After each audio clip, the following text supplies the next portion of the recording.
Hello प्यारे बच्चों, a very good morning and welcome to our channel that is Arms Juniors. I am Snehal here to guide you in your biology preparations. So students, हमने इस session में या फिर इससे पहले वाले जो सेशंस है, इसमें हमने बहुत सारे आपके जो बोर्ड्स के चैप्टर्स है वो ऑलरेडी कवर कर लिए हैं, ठीक है, जो कि आपको ऑब्वियसली बोर्ड के प्रिपरेशन में हेल्प करने वाले हैं। इसके अलावा दे will be helping you in different competitive exams also, ठीक है। तो अगर आप नीट की प्रिपरेशन कर रहे हो तो उसका एक बेसिक भी आपका यहीं पे प्रिपेयर होने वाला है, राइट। सो अगर आपने वो लेक्चर्स नहीं देखे हैं, जस्ट इन एनी केस, तो please go to our channel that is Arms Juniors. वहां पर आपको ये सारे लेक्चर्स मिल जाएंगे, ठीक है। तो आज की क्लास में हम एक नया चैप्टर स्टार्ट कर रहे हैं that is cell biology and biotechnology, ठीक है। We will try to complete this in as a one shot, you can say, ठीक है। एक ही क्लास में हम खत्म करने वाले हैं। Will try to complete that at least, ठीक है। सो आज की क्लास में जो भी इंपॉर्टेंट चीजें होगी प्लीज नोट दैट डाउन, ठीक है। कुछ आपको मैं इंपॉर्टेंट क्वेश्चंस भी बताऊंगी जो आपके बोर्ड के पर्सपेक्टिव से इंपॉर्टेंट रहेंगी। Alright, so with this let's get started, ठीक है। और टाइम वेस्ट नहीं करते हैं, तुरंत हम स्टार्ट कर देंगे। तो सेल बायोलॉजी एंड बायोटेक्नोलॉजी, इसमें हमने दो डिफरेंट यू कैन से फील्ड्स के बारे में बात करना है। एक तो सेल बायोलॉजी, दूसरा है बायोटेक्नोलॉजी, ठीक है। सेल बायो में हम पढ़ेंगे कि यू नो सेल का स्ट्रक्चर कैसा है, ठीक है। वो सारी चीजें तो आपको एक बेसिक पता ही है कि सेल में प्लाज्मा मेम्ब्रेन होती है, इट हैज डिफरेंट ऑर्गेनल्स। दो टाइप की सेल होती है हमारे पास, एक प्रोकैरियोट सेल है, दूसरी यूकैरियोट सेल है। वो सारी बेसिक चीजें तो आपको पता ही है ऑलरेडी, ठीक है। तो इसके अलावा थोड़ा बहुत हम सेल के बारे में भी डिस्कस करेंगे। देन बायोटेक के बारे में हम ज्यादा डिस्कस करने वाले हैं, इस पे हमारा ज्यादा फोकस रहेगा इन दिस सेशन, ठीक है। तो लेट्स गेट स्टार्टेड, ठीक है। तो यहाँ पर टॉपिक क्या क्या पढ़ने वाले हैं हम। एक तो cell biology, study of cell is called cell biology, या फिर इसी को हम साइटोलॉजी कहते हैं। सेल को ही दूसरा नाम हम साइटो बोलते हैं, ठीक है। बहुत बार अगर आप देखो बायो में तो साइटो साइटो करके वर्ड लिखा होता है, साइटो मीन्स सेल, ठीक है। तो सेल का study is cytology. Same cells के बारे में बात करेंगे, सेम सेल क्या होता है वो डिस्कस करेंगे, उनकी प्रॉपर्टीज हम डिस्कस करने वाले हैं एंड उनके यूजेस भी हम डिस्कस करेंगे। देन बायोटेक्नोलॉजी क्या होता है, कैसे किया जाता है, एज वेल एज उसके कुछ एप्लीकेशंस भी हम डिस्कस करेंगे इन डिफरेंट फील्ड्स एक्चुअली, ठीक है। हेल्थ केयर में क्या उसके फायदे हैं, एग्रीकल्चर में उसके क्या फायदे हैं, वो सारी चीजें। Then we will also discuss about important stages in development of agriculture. तो ये सारे टॉपिक आज हमें कंप्लीट करने हैं इन दिस सेशन, ऑलराइट। तो चलो सेल बायोलॉजी से स्टार्ट करते हैं, जिसमें ऑब्वियसली बेसिक से जाएंगे तो सेल का क्या मीनिंग है या फिर उसका स्ट्रक्चर कैसा है वो डिस्कस करते हैं। नाउ व्हाट इज सेल, ये तो जब आप छोटे छोटे थे, नन्हे मुन्ने प्यारे थे, तब से आप पढ़ रहे हो, ठीक है। तो सेल मीन्स क्या है, it is the structural and functional unit of your body, ठीक है। जैसे अगर आप वॉल की बात करो, वॉल में क्या है, यू हैव ब्रिक्स, ठीक है, एक सिंगल ब्रिक, राइट। तो ये क्या है, अगर वॉल की बात करो तो वॉल को फंक्शनल यूनिट, स्ट्रक्चरल यूनिट क्या हो गया, वो ब्रिक हो गया। वैसे हमारी बॉडी, राइट, हमारी बॉडी को कंसिडर करो एज अ वॉल और सेल को कंसिडर करो एज अ ब्रिक, ठीक है। तो आप इस तरीके से एनालॉजी, तो cell is your functional and structural unit, ठीक है, it is the basic unit of your body. Then यही सेल मिलके जब ग्रुप फॉर्म कर लेती है तो उनको हम बोलते हैं टिश्यू। तो टिश्यू क्या है, the cells of same origin, same function and same structure when form group, the group is called tissue। उस ग्रुप को हम क्या बोलेंगे, टिश्यू।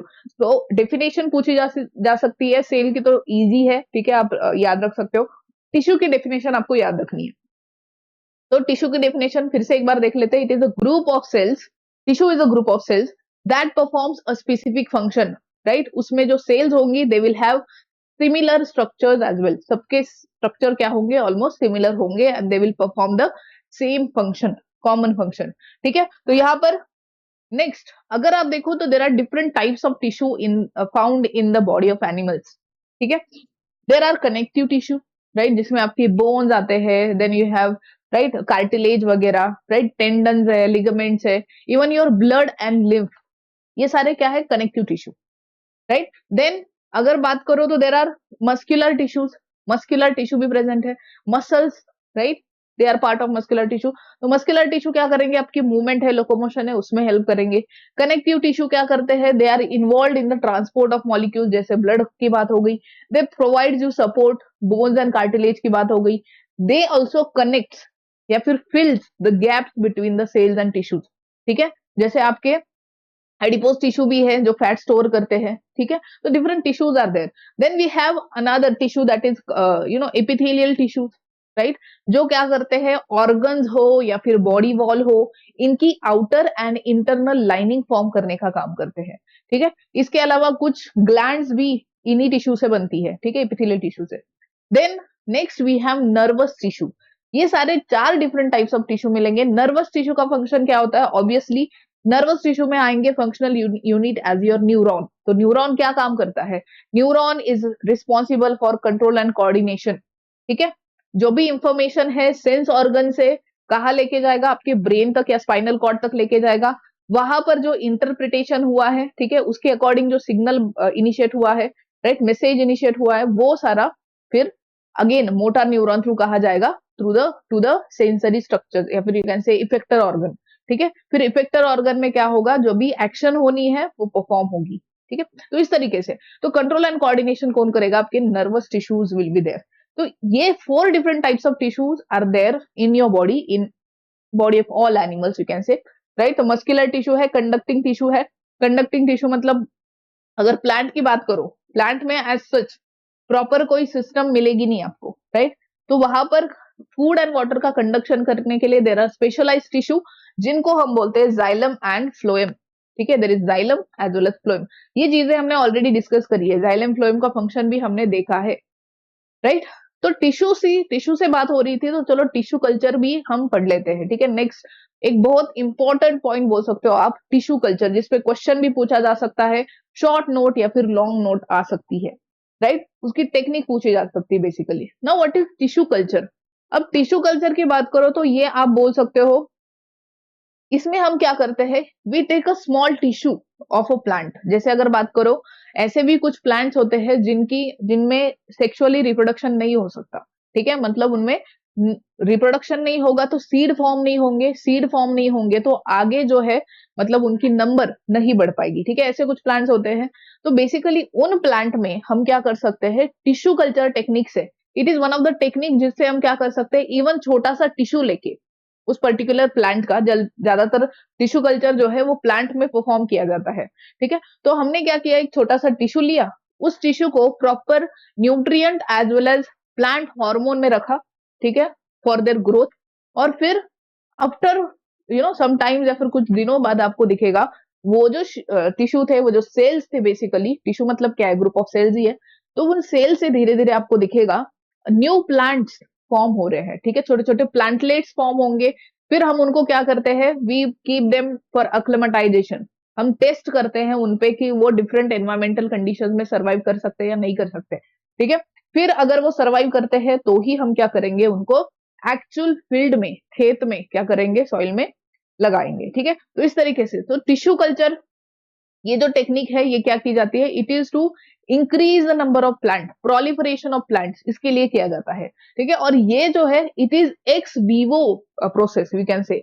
एक्स वीवो मतलब we are not performing inside the living body, we are performing this outside the body, ठीक है। X Vivo laboratory वगैरह में हम ये टेक्निक परफॉर्म करते हैं, राइट। तो टिश्यू कल्चर में क्या होता है, tissue culture is a technique in which ex vivo growth of cells और टिश्यूज इन एन असेप्टिक मतलब विदाउट कंटेमिनेशन, वहां पर किसी भी दूसरे माइक्रो ऑर्गेनिज्म का ग्रोथ नहीं होना चाहिए, ना बैक्टीरिया ना फंगाई, ठीक है। वहां पर पूरा सैनिटाइज्ड कंडीशन होनी चाहिए, you can say there should not be any contamination free condition होनी चाहिए, उसको हम बोलते हैं aseptic condition. And these tissues are grown in nutrient rich medium, they also contain, इसी मीडियम में हम क्या करते हैं, हार्मोन भी डालते हैं, ग्रोथ हार्मोन, जो प्लांट की क्या करेंगे, ग्रोथ करेंगे, राइट। तो न्यूट्रिएंट मीडियम में हम क्या करेंगे, टिश्यू, क्योंकि सेल है, सेल लिविंग है, ठीक है, उसको ऑब्वियसली क्या करना है, ग्रो करना है, तो क्या लगेगा, न्यूट्रिएंट्स तो लगेगी ही लगेगी। तो हम क्या करते हैं, because it is not happening inside the body of plant, ये प्लांट की बॉडी में नहीं हो रहा है, ये आउटसाइड द प्लांट बॉडी हो रहा है। तो हमें क्या करना पड़ेगा, एक्सटर्नल सप्लाई प्रोवाइड करना पड़ेगा न्यूट्रिएंट्स का, राइट। ऑल्सो कुछ ग्रोथ हार्मोन हमें देने पड़ेंगे, तो ये सब हम न्यूट्रिएंट मीडियम थ्रू प्रोवाइड करते हैं, right. Now, while performing experiments of tissue culture, a liquid, solid, or gel-like nutrient medium is prepared from agar, ठीक है। अब देखो ये जो न्यूट्रिएंट मीडियम है ये एक तो लिक्विड फॉर्म में भी हो सकता है, ठीक है, या फिर semi solid gel like form में भी हो सकता है, या फिर डायरेक्ट सॉलिड फॉर्म में भी हो सकता है। सेमी सॉलिडिफिकेशन या सॉलिड न्यूट्रिएंट मीडियम अगर बनाना है हमें, तो हम क्या करते हैं, अगार पाउडर यूज करते हैं। हम क्या करेंगे, जो न्यूट्रिएंट मीडियम है, राइट, हमारे पास लिक्विड फॉर्म में न्यूट्रिएंट मीडियम था, उसमें बस अगार पाउडर डाल देंगे और उसको क्या करेंगे, स्टर करके थोड़ी देर के लिए साइड में रख देंगे। अगर आप देखते हो थोड़ी देर बाद तो वो अगार जो है वो क्या हो जाता है, सॉलिडिफाई हो जाता है, ठीक है, या जेली लाइक बन जाता है। जेली चॉकलेट तो सबने खाया है, ठीक है, उस तरीके से वो कंसिस्टेंसी बन जाती है, ठीक है। तो अगर सॉलिडिफिकेशन या जेल लाइक बनाना है आपको न्यूट्रिएंट मीडियम, तो आप क्या कर दो, उसमें अगार डाल दो। अगार पाउडर होती है, ठीक है, वो मिलती है। Now such medium supplies nutrients and energy which is necessary for tissue culture. इसी न्यूट्रिएंट मीडियम से क्या आएगी, एनर्जी आएगी, न्यूट्रिएंट्स आएंगे to the cell for their growth. Also, there are different processes such as primary treatment, then reproduction, shooting and rooting, primary hardening, right, and secondary hardening. ये सारी चीजें भी उसमें टिश्यू कल्चर में परफॉर्म की जाती है, right. Now such tissues are taken from the source plant, ठीक है। जो सोर्स प्लांट है उससे हम क्या करेंगे, वो टिश्यू, जिस प्लांट से हमने वो टिश्यू लिया है उसको हम बोलते हैं एक्सप्लांट। क्या बोलते हैं, एक्सप्लांट, उस टिश्यू को हम explant. Then taken from the plant, carried out in an aseptic medium in the laboratory. हम ये प्लांट की बॉडी में नहीं परफॉर्म कर रहे हैं, it is outside the body in the laboratory, ठीक है। ये सारी प्रोसेस लैबोरेटरी में हो रही है, ठीक है। वी हैव अ टेक्निक, ठीक है। इस तरीके से हम, जैसे हमने एक मदर प्लांट लिया, मदर प्लांट से सपोज लीफ लिया, अब जरूरी नहीं कि हमें उसका फ्लावर ही लेना पड़ेगा या फिर कोई रिप्रोडक्टिव स्ट्रक्चर ही लेना पड़ेगा जैसे एंड्रोशियम, गाइनोशियम, नो। हम कोई भी वेजिटेटिव पार्ट ले सकते हैं। वेजिटेटिव पार्ट क्या होता है प्लांट का, ऐसा part of the plant which is not involve in reproduction. उसमें कौन आता है, there are leaves, stem, root, ठीक है, बाकी सारे जो पार्ट जो है प्लांट के, other than the flower, flower को छोड़ के, ठीक है। Flower is a reproductive part. तो हमने क्या किया, देखो यहाँ पर लीफ लिया है, ठीक है, which is a vegetative part. उस लीफ का क्या किया हमने, it is use as a explant, ठीक है। इस टिश्यू को हम क्या बोलते हैं, एक्सप्लांट बोलेंगे। It is taken from the mother plant. अब इस टिश्यू को हम क्या करेंगे, we will put this in a nutrient rich medium. देखो ये जो बॉटल दिख रही है आपको, इसमें इधर न्यूट्रिएंट मीडियम है, लिक्विड फॉर्म में हो सकता है, सॉलिड फॉर्म में हो सकता है, या जेल लाइक फॉर्म में हो सकता है।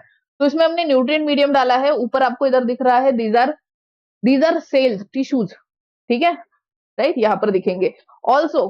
फिर धीरे धीरे क्या होगा, इसमें हमने, इसमें जो न्यूट्रिएंट मीडियम है उसमें हम क्या करते हैं, वी ऑल्सो एड ऑक्सीन, ठीक है, ताकि क्या हो जाए, रूट फॉर्म हो, शूट फॉर्म हो, ठीक है। तो यहाँ पर हमने न्यूट्रिएंट मीडियम में कुछ फाइटो हार्मोन लाइक ऑक्सीन भी डाले हैं ताकि रूट फॉर्म हो। अब कुछ दिनों बाद आपको दिखेगा इसमें क्या हो रहा है, देखो ऊपर शूट फॉर्म हुआ है, नीचे रूट भी फॉर्म हुए हैं, राइट। ऐसे धीरे धीरे छोटे छोटे प्लांटलेट्स फॉर्म हो जाएंगे, है ना। प्लांटलेट्स मीन मराठी में बोले तो रोपटप, ठीक है, छोटे छोटे क्या हो जाएंगे, प्लांटलेट्स फॉर्म हो जाएंगे। फिर उसको हम क्या करते हैं, इस तरीके से ट्रे वगैरह होंगे, ठीक है, ट्रे में लगा देते हैं अक्लिमेटाइजेशन के लिए, ताकि डिफरेंट एनवायरमेंटल कंडीशन में वो क्या कर सके, अडाप्ट हो सके, सर्वाइव कर सके, ठीक है। यहाँ पर सॉइल में हमने उसको लगा दिया।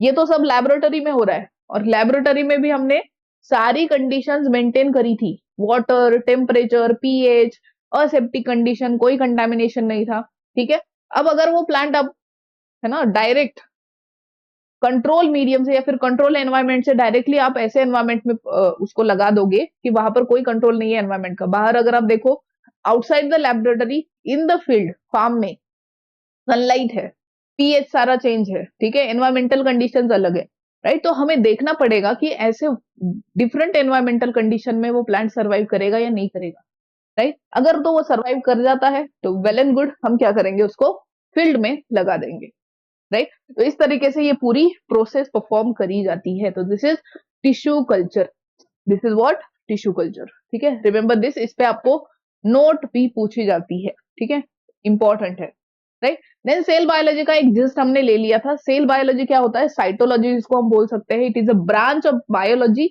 जिसमें हम सेल का स्ट्रक्चर पढ़ते हैं, उसके डिफरेंट टाइप्स पढ़ेंगे, सेल के अंदर जो ऑर्गेनल है उनका स्ट्रक्चर पढ़ते हैं। Then also we discuss about cell division and all the processes, ठीक है। तो सेल से रिलेटेड जो भी स्टडी है वो आता है साइटोलॉजी में। Now in the field of human health there are revolutionary changes due to advances in the cell biology. अगर आप देखो तो सेल बायो में इतना एडवांसमेंट हो चुकी है, सेल का स्टडी एंड मतलब इतने सारे रिसर्चेस हो चुके हैं उस पे। इस वजह से अगर आप देखो तो human health as well as medical field में बहुत सारे रिवोल्यूशनरी चेंजेस हो चुके हैं, जिसकी वजह से हमारा जो मोर्टेलिटी रेट है वो कम हो चुका है, राइट। मेडिकल फील्ड में इतनी वास्ट एडवांसमेंट हो रही है तो ऑब्वियसली क्या होगा, क्या हमारा मोर्टेलिटी रेट कम हो रहा है, ठीक है। इवन डिजीजेस भी जल्दी जल्दी क्योर हो पा रहे। Now, research institutes in India for dedicated research in cell biology. It is National Center for Cell Science at Pune. ठीक है, NCCS, National Center for Cell Science, which is located in Pune, right? And one of the you can say research center which is located in Bangalore also. ठीक है, बैंगलोर में भी एक क्या है, research centre है इन स्टेम सेल्स। ठीक है, स्टेम सेल्स पे वहां पर रिसर्च होता है, राइट। तो these are the two you can say research centres. एक है national centre for cell science which is located in Pune, एक स्टेम सेल्स पे जहां पर रिसर्च होता है which is situated in the Bangalore. ठीक है, तो ऐसे दो हमारे पास क्या है, अगर आप देखो इंडिया में बहुत बड़े सेंटर्स है जहां पर सेल पे स्टडी किया जाता है। नाउ नेक्स्ट हमारा पॉइंट है स्टेम सेल्स। स्टेम सेल्स क्या होती है, राइट। बहुत बार आपने सुना होगा कि कुछ ऐसी सेल्स है ह्यूमन बॉडी में as well as living organism, अगर बात करो प्लांट में भी होती है। तो ये जो सेल्स है वो क्या कर सकती है, they can give rise to the whole organism या फिर whole part of the body, organ of the body. ठीक है, जैसे आपने प्लांट में पढ़ा था, ठीक है, I don't know do you remember और नॉट, बट प्लांट में suppose this is a stem, तो स्टेम का जो शूट है, ठीक है, इस शूट में जो टॉप वाली सेल्स होती है या फिर टिप वाली सेल्स एक से, राइट, तो यहां पर जो सेल्स है they are rapidly dividing cells. उनका डिफरेंशिएशन नहीं हुआ है। डिफरेंशिएशन बोले तो उनको कोई फिक्स काम नहीं दिया गया है, वो बस डिवाइड करने का काम करती है। They are just doing mitosis mitosis mitosis. ठीक है, माइटोसिस करके वो बहुत सारी नंबर बढ़ा लेगी, अपनी नंबर बढ़ा के फिर वही सेल्स क्या होती है, डिफरेंशिएट हो जाती है। मतलब उनको प्रॉपर उनका परमानेंट फंक्शन मिल जाता है। मतलब कोई बन जाएगा जाइलेम, कोई बनो फाइल फ्लोएम, ठीक है, कोई ग्राउंड टिश्यू फॉर्म करो, कोई पिथ, ठीक है, डिफरेंट डिफरेंट टिश्यू वो फिर फॉर्म करते हैं, परमानेंट टिश्यू बन जाते हैं, राइट। अब पहले ये जो इनिशियली जो सेल्स है दे आर जस्ट डिवाइडिंग, तो उनको अगर हम निकाले, ठीक है, और उनको क्या करें, हम प्रॉपर न्यूट्रिएंट मीडियम पे रख दे, तो वो क्या कर सकती है, दे कैन पहले तो वो क्या करेगी, अपनी नंबर बढ़ा लेगी। ठीक है, they will divide, redivide and increase their number, और फिर उन्हीं का डिफरेंशिएशन होके क्या बनेंगे, different different parts of the plant बनेंगे। कुछ रूट बनाएगा, कुछ शूट, कुछ स्टेम, ठीक है, कुछ लीव्स बनाएंगे, राइट। देन प्रॉपर टिश्यू बन जाएंगे, xylem, phloem, ground tissue, epidermal tissues and all those things. And ऐसे कर करके हमारा पूरा प्लांट उन टिश्यू से बन सकता है, राइट। तो वो जो सेल्स है एट द टिप, उनको हम बोलते हैं meristematic cells. The cells are called meristematic cells. यही सेल्स क्या कर सकती है, they can give rise to the whole organ, you can say whole plant, because they are dividing cells. And cell की ये जो प्रॉपर्टी है that they can give rise to the whole organism, मतलब single cell can give rise to the whole organism, whole plant body, whole animal body. उसी property को हम क्या बोलते हैं, इट इज कॉल्ड टोटीपोटेंसी। ठीक है, याद रखना है, the property is called totipotency. लिख देते हैं, टोटी मीन्स, अगर आप देखो वर्ड को ब्रेक डाउन करते हो, मैंने जैसे बोला कि बहुत बार बायो में अगर आप देखो तो वर्ड को तोड़ोगे तो आपको मीनिंग मिल जाता है, टोटी पोटेंसी। ठीक है, टोटी मीन्स टोटल, पोटेंसी मीन्स क्षमता। ठीक है, तो ऐसी सेल्स जिनमें पूरा organism, total body of organism form करने की क्षमता है, ठीक है, वो प्रॉपर्टी हो गई टोटी पोटेंसी।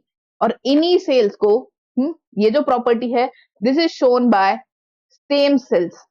ठीक है, this is shown by stem cells, right. तो स्टेम सेल्स एक हमने प्लांट में डिस्कस कर ली, एनिमल्स में भी क्या होती है, स्टेम सेल्स होती है। बट अगर आप देखो एनिमल्स में, it is found only in the developmental stages, जो जाइगोट या फिर एम्ब्रियोनिक स्टेजेस होती है, इनिशियली अर्ली एम्ब्रियोनिक स्टेजेस, उन्हीं की जो सेल्स है वही क्या कर सकती है, they can give rise to the whole organism, right. तो एनिमल की बात करो तो इट इज लिमिटेड, प्लांट में हमेशा शूट एंड रूट टिप की जो सेल्स होती है वो क्या करती है, मेरिस्टेमेटिक होती है, because they are continuously dividing and that's why they have the totipotency. ठीक है, राइट। वैसे एनिमल्स में क्या होगा, इट इज लिमिटेड। इनिशियली जो एम्ब्रियोनिक स्टेजेस है, ठीक है, वो एंड जाइगोट की जो सेल है वही क्या कर सकती है, it can give rise to the whole organism, right. Now, stem cells are the unique type of cells found in multicellular organisms that can produce all type of cells. ठीक है, that means वो सारे sales, एक ही cell से क्या बन सकता है, आपके डिफरेंट टिश्यूज बन सकते हैं। यही प्रॉपर्टी आपको स्टेम सेल्स में मिलती है। अब they are form from zygote. ठीक है, जैसे मैंने बोला, अगर एनिमल्स की बात करो तो वो जाइगोट में मिले, initially zygote as well as initial embryonic stages जो है उनकी सेल्स क्या करती है, they are called stem cells. They have totipotency, right. They are form from the zygote, form after fertilisation. Zygote कब फॉर्म होता है, जब एग एंड स्पर्म फर्टिलाइज करेगा, उनसे जो पहले स्ट्रक्चर बनता है after the fertilisation, that is zygote, right, which contain similar cell. Now stem cells can be used to produce new tissues in the laboratory. इसी प्रॉपर्टी के वजह से, स्टेम सेल्स की इन्हीं प्रॉपर्टी के वजह से कि वो क्या कर सकती है, single cell can give rise to the whole plant, whole tissues, whole organism. इसी प्रॉपर्टी की वजह से हम क्या करते हैं, these stem cells are used to produce organs। ठीक है, कई ऑर्गन ट्रांसप्लांट करना है, ठीक है, तो उसमें हम क्या करते हैं, ऑर्गन फॉर्म करने के लिए, राइट, ऑर्गन को फॉर्म करने के लिए हम ये स्टेम सेल्स यूज कर सकते हैं। Now they also play crucial role in wound healing. ठीक है, जहां पर भी आपको वुंड, ठीक है, कई लग रही, चोट लग गई, ठीक है, बहुत ही बड़ा वुंड हो गया, उसको हील करने में भी आपकी स्टेम सेल्स इन्वॉल्व होती है, राइट। तो इस तरीके से स्टेम सेल्स क्या है, दे शो द टोटीपोटेंसी। ये याद रखना है, टोटीपोटेंसी क्या होता है, सेल्स की ऐसी एबिलिटी जो क्या कर सकती है, सिंगल सेल से एक पूरा ऑर्गेनिज्म या different organs and tissues form कर सकती है, right. Even a single cell can give rise to the whole organism. वही property is called totipotency. It is shown by stem cells. ये आपको मल्टी सेलर ऑर्गेनिज्म में मिलेगी, whether it is plant as well as animal. ठीक है, then यही stem cells क्या करती है, स्टेम सेल्स काम कैसे करेगी, basically initially they will divide, वो अपनी नंबर बढ़ा लेगी, माइटोसिस माइटोसिस माइटोसिस करके वो अपनी नंबर बढ़ा लेगी, multiple cells will be form, फिर वही सेल्स क्या होगी, डिफरेंशिएट हो जाती है। नाउ डिफरेंशिएशन होना मतलब क्या, डिफरेंशिएशन मतलब इनिशियली जो सेल्स है उनको कोई फंक्शन नहीं है, वो बस माइटोसिस करती है। अब जब नंबर बढ़ेगी सेल्स की तो क्या किया जाएगा, कुछ सेल्स मतलब उनको प्रॉपर उनका फंक्शन दिया जाएगा। कुछ सेल्स को बोला जाएगा तुम जाइलम बना लो, कुछ सेल्स फ्लोएम बना लो, ठीक है, कुछ सेल्स ग्राउंड टिश्यू बनाओ, कुछ एपिडर्मल टिश्यूज बनाओ, लाइकवाइज। ठीक है, तो हर टिश्यू को क्या दिया जाएगा, अपना फंक्शन दिया जाएगा, दैट इज कॉल्ड डिफरेंशिएशन। ठीक है, उनको अलग अलग काम दिए जाएंगे। Now stem sales undergo differentiation which involves the formation of various types of tissues for specific function. They are given their specific function। और अगर बात करो तो स्टेम से, ये जो स्टेम सेल्स है उनकी डिवीजन के बाद सपोज किसी को एक टिश्यू बन गया जाइलम, तो वो जाइलम कंडक्शन ऑफ वाटर का ही काम करेगा। एक टिश्यू बन गया फ्लोएम, तो वो फूड कंडक्शन का ही काम करेगा, वो दूसरा काम नहीं करेगा। ठीक है, that means they have given there specific particular function, और वही वो फंक्शन क्या करेंगे, परफॉर्म करेंगे, कोई दूसरा नहीं करेगा। Once new tissues are form, the ability of differentiation is lost. Obviously क्या होता है, जब टिश्यूज को अपना फंक्शन दिया जाएगा, उनकी जो फर्दर डिफरेंशिएशन की एबिलिटी है, ऑल्सो माइटोसिस की एबिलिटी है, वो क्या हो जाएगी, लॉस्ट हो जाती है। And later on they only forms the cells of similar type. ठीक है, इस तरीके से। तो this are the stem cells. उनके लोकेशन कहां पर है, देखो, where are these stem cells present. अगर एनिमल्स की बात करो तो these stem cells are present in umbilical cord. ठीक है, अम्बिलिकल कॉर्ड क्या होता है, इट इज अ कनेक्शन। ठीक है, अगर आप देखो, आपने पढ़ा होगा प्लासेंटा के बारे में। ठीक है, there is a cord like structure which connects placenta and foetus. ठीक है, जो डेवलपिंग फीटस होता है उसको प्लासेंटा से कनेक्ट करने के लिए there is a cord like structure, उसको हम क्या बोलते हैं, अम्बिलिकल कॉर्ड, राइट। ये अम्बिलिकल कॉर्ड की जो सेल्स है वो भी क्या है, स्टेम सेल्स है, right. Then as I said, early embryonic stages, जब जाइगोट फॉर्म होगा, जाइगोट क्या करता है, it undergoes, zygote is a single cell structure, उससे हमें मल्टी सेलर स्ट्रक्चर बनाना है या फिर मल्टी सेलर ऑर्गेनिज्म बनाना है, तो एक सेल से बहुत सारी सेल बनानी है तो पहले क्या करना पड़ेगा, माइटोसिस या फिर यू कैन से डिवीजन होगा सेल का, राइट। तो zygote will divide and it will form a stage जिसको हम ब्लास्टोसिस्ट बोलते हैं। इस ब्लास्टोसिस्ट या फिर ब्लास्टुला की जो सेल्स है, they are also stem cells, मतलब this is early embryonic structure, right. तो इसमें जो सेल्स है वो भी क्या होती है, स्टेम सेल्स होती है। They can also give rise to the whole organism. तो तभी तो ट्विंस फॉर्म होते हैं, ठीक है। ब्लास्टोसिस्ट स्टेज में ही क्या होगा, राइट, ये सेल्स दो हिस्सों में क्या हो जाती है, डिवाइड हो जाती है, राइट। अगर आप देखो जो आइडेंटिकल ट्विंस है वो इसी तरीके से फॉर्म होते हैं कि ब्लास्टोसिस्ट स्टेज में जो सेल्स है, एम्ब्रियो की सेल्स, वो क्या हो जाएगी, दे डिफरेंशिएट और separate basically into two groups, जिससे क्या होगा, एक ग्रुप से, एक ग्रुप ऑफ सेल से क्या बनेगा, एक एम्ब्रियो बनेगा, दूसरे से दूसरा embryo and further foetus form होगा, ठीक है। तो इस तरीके से दो फीटस यहाँ पर फॉर्म होंगे from the same blastula, right. तो this is shown in the blastocyst also, ठीक है। Then red bone marrow, red bone marrow में भी क्या है, obviously the cells, red bone marrow is the source of formation of your all blood cells, ठीक है। आपकी डब्ल्यूबीसी यहाँ पर फॉर्म होती है, आरबीसी हो गया, प्लेटलेट्स का फॉर्मेशन, सारी सेल्स आपकी यहीं पे फॉर्म होगी। तो it is the source of stem cells also, ठीक है। आरबीसी ब्लड सेल्स का stem you can say source है। Then adipose connective tissue, adipose मतलब फैट, ठीक है। फैट स्टोरिंग जो टिश्यूज है वो भी क्या है, they also have some stem cells, also in the blood there are stem cells present, right. तो these are all sources of stem cells, तो यू शुड रिमेंबर दिस, इस पे भी क्वेश्चन पूछा जा सकता है, राइट। अब एक्चुअली हम ये स्टेम सेल्स प्रिजर्वेशन कैसे कर सकते हैं, अगर ये जो स्टेम सेल है, हमें तो प्रॉपर्टी पता चल गई कि दे हैव द टोटीपोटेंसी, ठीक है। दैट मीन्स एक सेल से ही हम क्या कर सकते हैं, बहुत सारे ऑर्गन्स एंड टिश्यूज फॉर्म कर सकते हैं, ठीक है।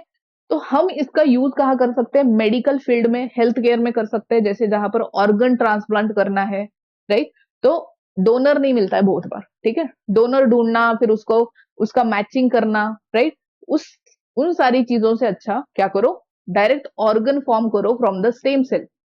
अब क्या होगा, सपोज मेरी बॉडी में कुछ स्टेम सेल्स है, मैंने, है ना, डॉक्टर्स ने वो निकाल लिए और उनसे क्या करेंगे, वो प्रॉपर ऑर्गन फॉर्म करेंगे। तो मेरी बॉडी से वो स्टेम सेल्स निकाली गई है, तो obviously they will match with my body. तो वहां पर इम्यूनो आपकी जो इम्यून सिस्टम है वो रिजेक्ट नहीं करती है। बहुत बार क्या होता है, सपोज मुझे कोई ऑर्गन ट्रांसप्लांट करना है, ठीक है, तो मैं क्या करूंगी, दूसरे ह्यूमन से ऑर्गन क्या करूंगी, ट्रांसप्लांट करवा लूंगी, ठीक है।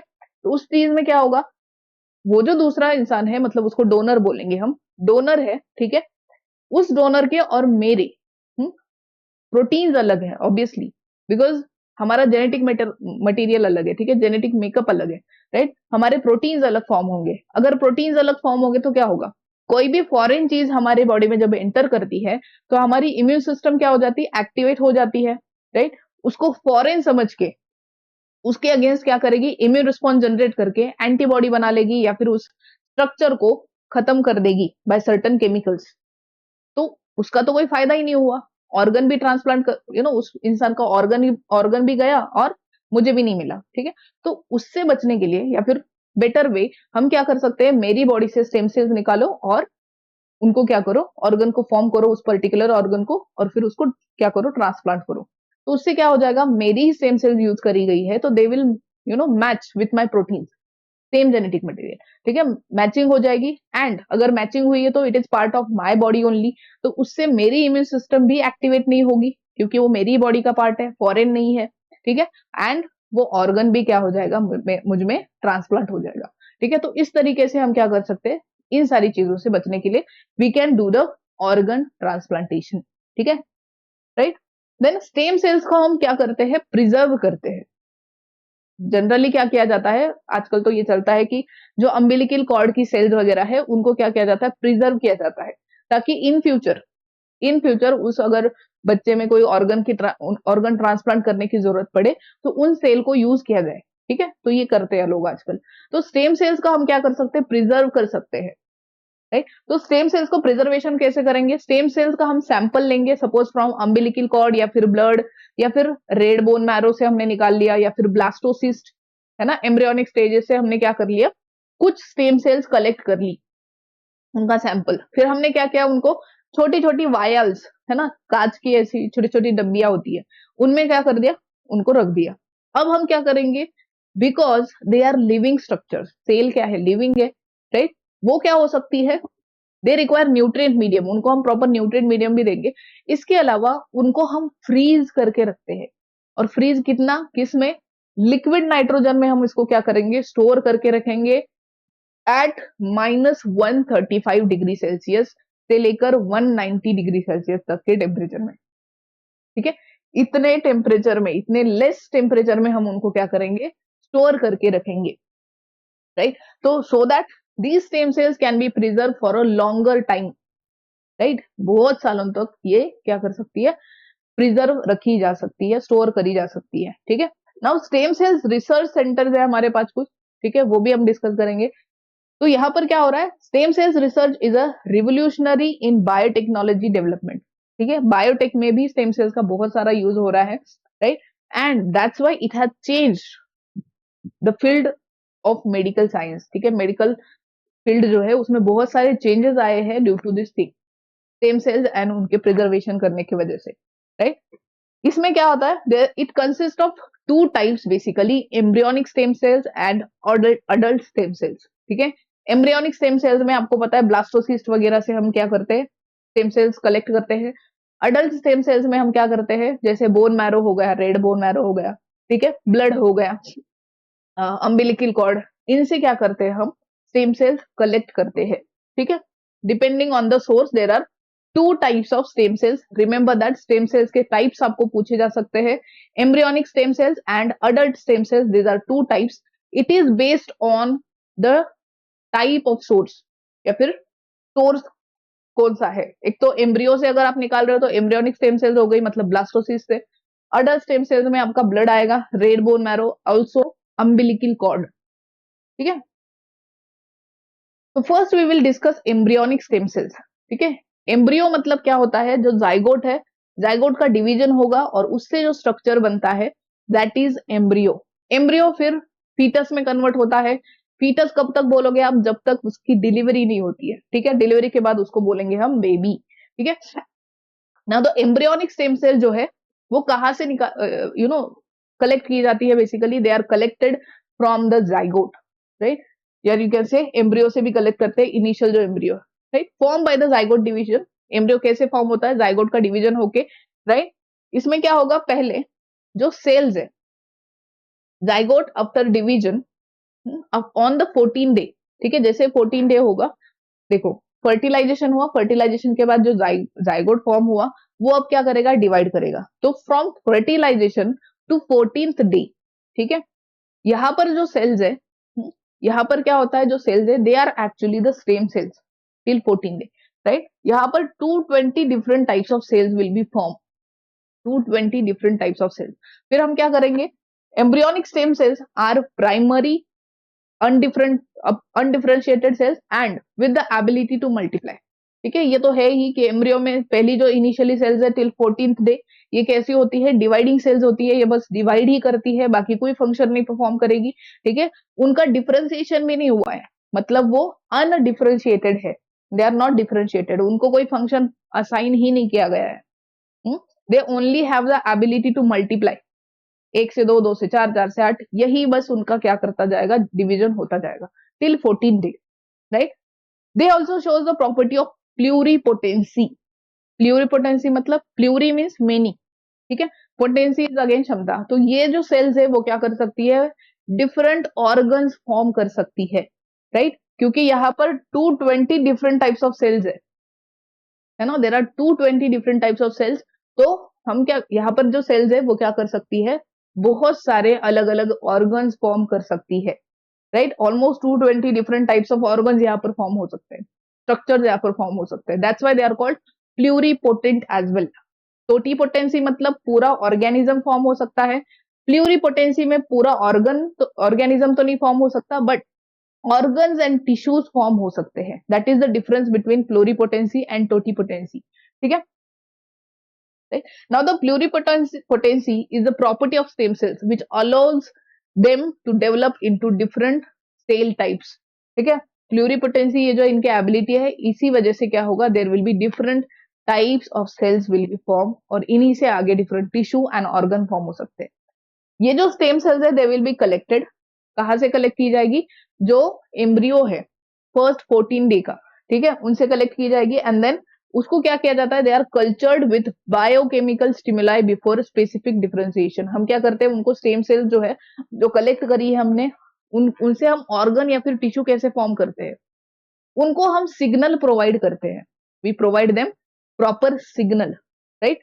तो ये जो है सिग्नलिंग वगैरह करी जाती है थ्रू द बायोकेमिकल स्टिमुलाई, उनको कुछ स्टिमुलस प्रोवाइड करते हैं, फिर वो जो सेल्स है वो अपने फर्दर डिफरेंशिएट होके अलग अलग टिश्यूज एंड ऑर्गन फॉर्म कर लेती है।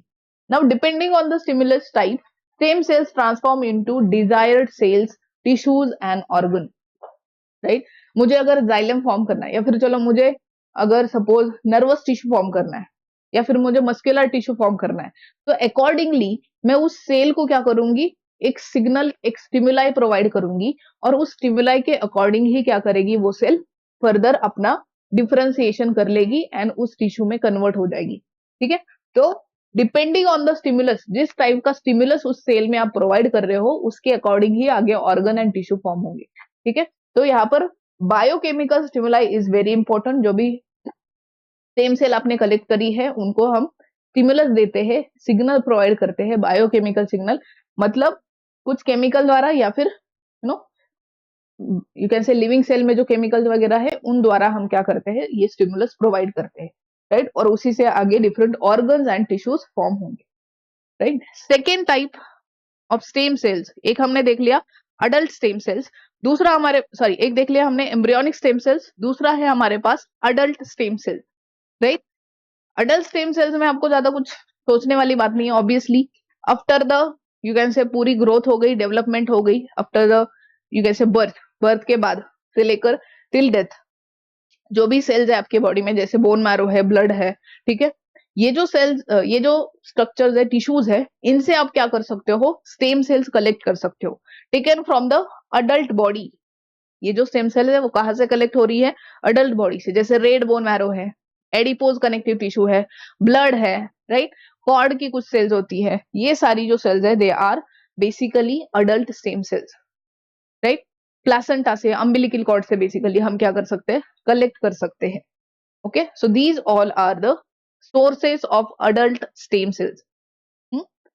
अब ये जो स्टेम सेल्स है इनकी यूजेस कहाँ कहाँ पर हो रहे हैं, एक तो हमने ऑर्गन ट्रांसप्लांटेशन का यूज देख ही लिया था, फिर भी हम डिस्कस करेंगे। ऑर्गन ट्रांसप्लांटेशन में स्टेम सेल्स का यूज हो रहा है to save lives of patients. बहुत बार डोनर नहीं मिलता है, ठीक है, किडनी ट्रांसप्लांट करनी है या फिर कोई टिश्यू, ठीक है, तो उस केस में अगर डोनर नहीं मिल रहा है तो we can just simply use stem cells और उससे ऑर्गन फॉर्म कर सकते हैं। कैसे फॉर्म करेंगे, उन स्टेम सेल को प्रॉपर सिग्नल देंगे, ठीक है, प्रॉपर बायोकेमिकल स्टिमुलस प्रोवाइड करेंगे, फिर उनसे वो पर्टिकुलर ऑर्गन फॉर्म होके हम उस ऑर्गन को क्या कर सकते हैं, पेशेंट में ट्रांसप्लांट कर सकते हैं, ठीक है, so that we can save the life of that patient. Kidney और skin transplantation can be also perform if suitable donor is available, right. अगर डोनर अवेलेबल है तो ठीक है, नहीं है तो फिर हम सेम सेल से क्या कर सकते हैं, फॉर्म कर सकते हैं, राइट। अब ऑर्गन ट्रांसप्लांटेशन में क्या होता है, देखो बहुत सारी चीजें होती है, एज आई सेड कि देयर शुड बी मैचिंग, एक डोनर होगा, दूसरा रेसिपिएंट जो रिसीव करेगा ऑर्गन को, तो दोनों के ब्लड को हम मैच करते हैं, ठीक है, we test for different proteins, right. Then blood group हम टेस्ट करते हैं, कोई डिसऑर्डर है, जेनेटिक डिसऑर्डर, या फिर कोई एड्स वगैरह जैसी डिसीजेस वगैरह है, तो उन चीजों को हम क्या करते हैं, टेस्ट करते हैं पहले, ठीक है। अगर सारी चीजें पॉजिटिव है, वेल है, तो ही हम क्या कर सकते हैं, ऑर्गन ट्रांसप्लांट कर सकते हैं। इवन आफ्टर ट्रांसप्लांटेशन भी बहुत सारी प्रॉब्लम्स हो सकती है, जैसे जो रेसिपिएंट है, पेशेंट है जिसमें आपने ऑर्गन ट्रांसप्लांट किया है, उसमें क्या हो सकता है, इम्यून सिस्टम एक्टिवेशन हो सकता है, ठीक है, इम्यून सिस्टम बहुत ही ज्यादा अग्रेसिव हो सकती है, फिर इम्यून सिस्टम क्या करेगी, या फिर डब्ल्यूबीसी वगैरह जो है, they will start destroying the cells of the donor, ठीक है, जो भी ऑर्गन ट्रांसप्लांट किया है उसकी सेल्स वो क्या करने लगेंगे, खत्म करने लगेंगे, क्योंकि वो फॉरेन की तरह उसको समझ लेती है, राइट। तो उसको हम बोलते हैं ग्राफ्ट रिजेक्शन।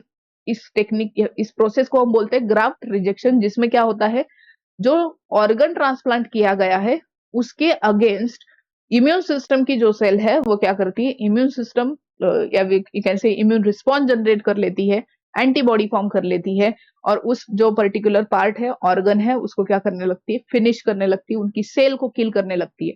तो फायदा कुछ हुआ ही नहीं। हम्म? जिससे हमने रिसीव किया उसका भी ऑर्गन गया और हमें भी वो फायदा नहीं हुआ। तो बेटर क्या करो, राइट, बेटर क्या करो, स्टेम सेल से हम क्या कर सकते हैं, ऑर्गन बना सकते हैं। इसमें हमें हेल्दी डोनर भी चाहिए होता है, ठीक है। Now liver live donors can be taken for kidney, skin, but liver, heart and eyes can't be donated। दूसरा एक देखो कि कुछ ऐसे ऑर्गन्स है, जैसे आईज है, हार्ट है, ठीक है, इवन लिवर, ये जो ऑर्गन्स है ये आप जिंदा इंसान से नहीं ले सकते। किडनी, चलो 2 किडनी है, एक किडनी ट्रांसप्लांट डोनेट कर दी तो हो जाएगा, कोई दिक्कत नहीं है। स्किन, स्किन फिर से क्या हो सकती है, फॉर्म हो सकती है, ठीक है।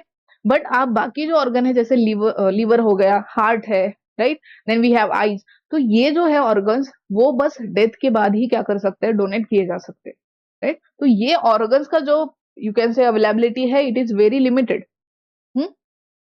तो उन चीजों में ऐसे कुछ ऑर्गन्स है इनकी अवेलेबिलिटी नहीं है, तो हम क्या कर सकते हैं, स्टेम सेल से उनको फॉर्म कर सकते हैं, ठीक है, right. Now organ and body donation, it is very, you can say, बहुत ही अच्छा काम है ऑर्गन या फिर बॉडी डोनेट करना after the death, you can say. यहाँ पर क्या किया जाता है, organ and body donation is a practice where body is not used after death, ठीक है। बट मतलब सपोज अगर वो खराब हो चुकी है बॉडी, तो उसको हम यूज नहीं कर सकते। But if it is in a good condition, then we can use it for donation, ठीक है। If it is good condition, if it is in good condition, तो ही हम क्या कर सकते हैं, उसको यूज कर सकते हैं फॉर डोनेशन। हम डिफरेंट ऑर्गन्स उसके क्या कर सकते हैं, डोनेट कर सकते हैं, so that we can save the lives of others, right? This can save the life of another or other needy patient and improve their quality of life। ये जो एडवांसमेंट हो रही है in the science have made it possible, right. जो भी stem cells वगैरह हमने collect करी है, उसके वजह से ही ये पॉसिबल हो चुका है, right. Also there we can preserve these organs also. जो भी डेथ के बाद हम ऑर्गन्स कलेक्ट कर रहे हैं उस पर्टिकुलर पेशेंट के, तो उससे भी हम क्या कर सकते हैं, उनको प्रिजर्व कर सकते हैं, तो ही ये पॉसिबल हो चुका है, ठीक है। तो कहीं ना कहीं मेडिकल फील्ड में या साइंस में इतना एडवांसमेंट हो चुका है, उसी वजह से हम क्या कर सकते हैं, अब ये यूज कर सकते हैं, ठीक है, right? It is possible to donate organs also। We can spread the awareness about this, ठीक है, donation, so that people should donate such organs, right, after death also। Now organ donation saves lives, such as blind person, right, will receive the vision। अगर वो अपने उसमें अगर और eyes को transplant किया जाता है, अगर वो ब्लाइंड पर्सन है, उसमें अगर विजन आ जाती है, तो दैट इज पुण्य का काम हो गया, ठीक है।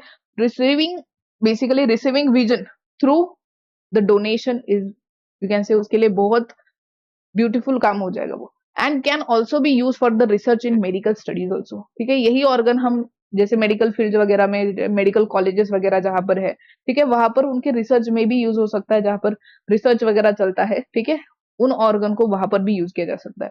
Now the process is regulated by the transplantation human organs act 1994, ठीक है। Transplantation human organ act, that is established in 1994 and subsequent amendments, ठीक है, इसके लिए amendments भी है, ensuring transparency and prevents, ठीक है, bribery। Now awareness about organ donation and transplantation should increase to encourage the voluntary donation, ठीक है। there should be awareness, right, awareness spread करनी चाहिए, ताकि लोग क्या कर सके, ये जो organs वगैरह है वो खुद से donate कर सके, so that many lives can be saved। and obviously there should be a voluntary donation, ठीक है, खुद से क्या करे, वो डोनेट कर दे, ठीक है। There are different organs, as you can see, pancreas can be donated, kidney कर सकते हैं, लंग, कॉर्निया डोनेशन, ठीक है, tissue, skin, heart, liver, these are different organs which can be donated, ठीक है। Now how we can do this, we can spread the awareness about the organ donation after death at least। Now vital organ जो है may suffer damage due to accidents or illness affecting their function। कुछ कुछ देखो, death के reasons अलग अलग हो सकते हैं, ठीक है। कई बार ऑर्गन फेलियर की वजह से भी डेथ हो सकती है, तो depending on whether the organs are in a good condition और नॉट, ठीक है। अगर ऑर्गन अच्छी कंडीशन में है तभी डोनेट करने का कुछ फायदा है, ठीक है। आफ्टर डेथ ऑल्सो अगर आप देखो तो ऑर्गन्स वगैरह धीरे धीरे क्या होने लगते हैं, डिजनरेट होने लगते हैं, ठीक है। तो before starting of their degeneration तभी हम अगर उन ऑर्गन को कलेक्ट कर लेते हैं तभी ये पॉसिबल है। अगर ये ऑर्गन ट्रांसप्लांटेशन हो, ठीक है, या फिर डोनेशन हो तो we can save different lives, ठीक है। After death the body is disposed of but organs in good condition can be retrieved for transplantation, ठीक है। अगर ऑर्गन गुड कंडीशन में है तो हम उसको क्या कर सकते हैं, रीयूज कर सकते हैं। Government and social organisations are increasing awareness about organ donation. बहुत सारे सोशल मीडियाज है, ठीक है, देर आर बहुत सारी you can say government organisations है, ठीक है, एनजीओज वगैरह है, they are spreading the awareness so that people voluntarily should donate their organs, ठीक है, at least after death. Therefore gradually the transplantation is increasing, ठीक है, धीरे धीरे आप देख सकते हो बहुत सारे लोग खुद से अपने ऑर्गन्स क्या कर रहे हैं, they are donating them, right, voluntarily क्या कर रहे हैं, वो डोनेट कर रहे हैं। ओके, सो ये तो पार्ट था about cell biology. Cell biology में इतना ही है, ठीक है, बाकी सेल का स्ट्रक्चर वगैरह देन उसके ऑर्गेनलीज वो तो बेसिक चीजें आपको ऑलरेडी पता है, that we will not go you know that into deep, ठीक है, वो डीप में हम नहीं पढ़ेंगे। But next we are going to discuss about biotech, ठीक है, बायोटेक का अच्छा खासा आपके बुक में दिया है, that we will be discussing. तो बायोटेक्नोलॉजी क्या होता है एंड उसके एप्लीकेशंस हम देखेंगे इनटू डिफरेंट फील्ड्स, एग्रीकल्चर में, मेडिकल फील्ड में, ठीक है, रिसर्च फील्ड में, वो सारे एप्लीकेशन इसके हम डिस्कस करेंगे। नो बायो एंड टेक्नोलॉजी, अगर वर्ड को तोड़ोगे अगेन आपको मीनिंग पता चल जाएगा। Bio means living and technology is technology basically. तो बायो लिविंग ऑर्गेनिज्म को यूज करके या फिर उनसे जो भी यू कैन से कंपोनेंट्स है, जैसे उनका डीएनए हो गया मतलब जेनेटिक मटेरियल, उसको मॉडिफाई करके बाय टेक्नोलॉजी हम क्या कर सकते हैं, कुछ प्रोडक्ट्स फॉर्म कर सकते हैं, कुछ ऐसे न्यू प्लांट बना सकते हैं, न्यू एनिमल्स बना सकते हैं जो क्या है हाइब्रिड टाइप बोल सकते हो, राइट, दे आर हाइब्रिड या फिर यू कैन से रिकॉम्बिनेंट जेनेटिकली मॉडिफाइड organisms है, ठीक है, they are genetically modified. Now the methods used to artificially modify genetic material of an organism or hybridize it for the benefits of human, it is known as biotechnology. Obviously human का ही क्या होने वाला, फायदा होने वाला, तभी तो human ने बायोटेक्नोलॉजी बनाई, जिसमें फायदा है हमारा वही हम बनाते हैं, राइट। तो यहाँ पर बायोटेक्नोलॉजी में क्या हो रहा है, we are using living things so that we can modify their genetic material, और उनके genetic material that means DNA वगैरह को मॉडिफाई करके हम क्या कर सकते हैं, एक नया ऑर्गेनिज्म फॉर्म कर सकते हैं, राइट, या फिर हम उससे कुछ प्रोडक्ट फॉर्म करा सकते हैं, ठीक है। नाउ ऐसे बहुत सारे हमने क्या किए हैं, प्रोडक्ट्स फॉर्म करे हैं, कुछ हमने नए नए you can say genetically modified organisms form किए हैं बाय यूजिंग दिस बायोटेक्नोलॉजी, ठीक है। Now what are different uses of biotechnology, अगर आप देखो तो it is vastly use in agriculture, ठीक है, हॉर्टिकल्चर में यूज हो रहा है इसका, मेडिकल फील्ड में ऑब्वियसली यूज हो रहा है बहुत सारा, राइट। ऑल्सो कुछ कैश क्रॉप्स जो है उनकी वैरायटी इंप्रूव करने में हम इनको यूज करते हैं। हम क्या करेंगे बेसिकली इसमें, वी आर जस्ट डूइंग कि कोई ऐसा प्लांट है, उसको हम क्या करेंगे, जेनेटिकली मॉडिफाई कर देंगे सो दैट उसमें कुछ अच्छे जीन्स आ जाए जिससे हमें और ज्यादा प्रोडक्ट मिले, राइट। ज्यादा प्रोडक्ट मिलेगा तो ऑब्वियसली क्या होगा, इनकम भी ज्यादा, पैसा भी ज्यादा आएगा, ठीक है। तो यही बेसिकली हमारा एम है, राइट। तो यहाँ पर हम क्या कर रहे हैं, कुछ ऐसे कैश क्रॉप्स वगैरह है, राइट, एग्रीकल्चर में तो इसका बहुत यूज हो रहा है, कैश क्रॉप्स वगैरह या फिर जो भी प्लांट्स क्रॉप्स वगैरह है उनको हम क्या करते हैं, जेनेटिकली मॉडिफाई करते हैं and we can improve their varieties, ठीक है, so that we can get good yield. Also this biotechnology enhances plants ability to withstand different environmental condition, right. ये जो प्लांट है वो डिफरेंट एनवायरमेंटल कंडीशंस में भी क्या कर सकता है, सर्वाइव कर सकता है, इफ हमने उसको क्या कर दिया, बायोटेक्नोलॉजी से जेनेटिकली मॉडिफाई कर दिए, ठीक है। ताकि उसमें हम क्या कर रहे हैं, कहीं ना कहीं we are inserting a desired gene, एक ऐसा जीन हमने उसमें इंसर्ट कर दिया जो उसको डिफरेंट एनवायरमेंटल कंडीशंस में क्या कर रहा है, प्रोटेक्ट करने के लिए कुछ प्रोटीन फॉर्म करके दे रहा है, ठीक है। It is use in vaccine production also, ठीक है, वैक्सीन वगैरह भी बायोटेक से बनाए जाते हैं आजकल, राइट। ऑल्सो कुछ ऐसे डिजीजेस है ठीक है, कंजेनाइटल डिसीजेस जिसको हम जेनेटिक डिसीजेस भी बोल सकते हैं, कंजेनाइटल डिसीजेस के आप बोल सकते हैं डायग्नोसिस में इसका यूज होता है। ऑल्सो ऑर्गन ट्रांसप्लांटेशन में तो हमने ऑलरेडी देख ही लिया है, कैंसर रिसर्च, ठीक है, इन सारी चीजों में, even different protein formation, right, enzyme formation, इन सारी चीजों में हम बायोटेक का यूज करते हैं। Even artificial skin, cartilage, right, ये सारा फॉर्मेशन में भी हम बायोटेक यूज करते हैं। It also involve genetic engineering. Biotech में क्या क्या आता है? We use the field of genetic engineering over here, tissue culture, ठीक है, ये सारी टेक्निक हम क्या करते हैं, these all techniques are perform in the laboratory. Biotech हम कहाँ परफॉर्म करते हैं? We perform it in laboratory, not directly into the living cell, ठीक है, या फिर you can say living body में नहीं परफॉर्म कर रहे हैं हम, ये बॉडी से बाहर लैबोरेटरी में परफॉर्म हो रहा है, like tissue culture only. right? Now, what are different impacts of this biotechnology on agriculture and other fields? ठीक है, अगर आप देखो तो in the agriculture we have produce certain plants, ठीक है, कुछ क्रॉप्स हमने ऐसे प्रोड्यूस किए हैं जिनमें अब हमें जो डिजायर क्वालिटी चाहिए वो है, ठीक है, उनको बेसिकली हम हाइब्रिड बोल सकते हैं। वैसे प्लांट को हम बोलते हैं जेनेटिकली मॉडिफाइड प्लांट्स, ठीक है, they are called genetically modified plants, right. उनका जेनेटिक मटेरियल हमने मॉडिफाई कर दिया है, मतलब बोल सकते हो आप किसी दूसरा जो डिजायर्ड जीन है वो हमने उस प्लांट के जेनेटिक मटेरियल में इंसर्ट कर दिया।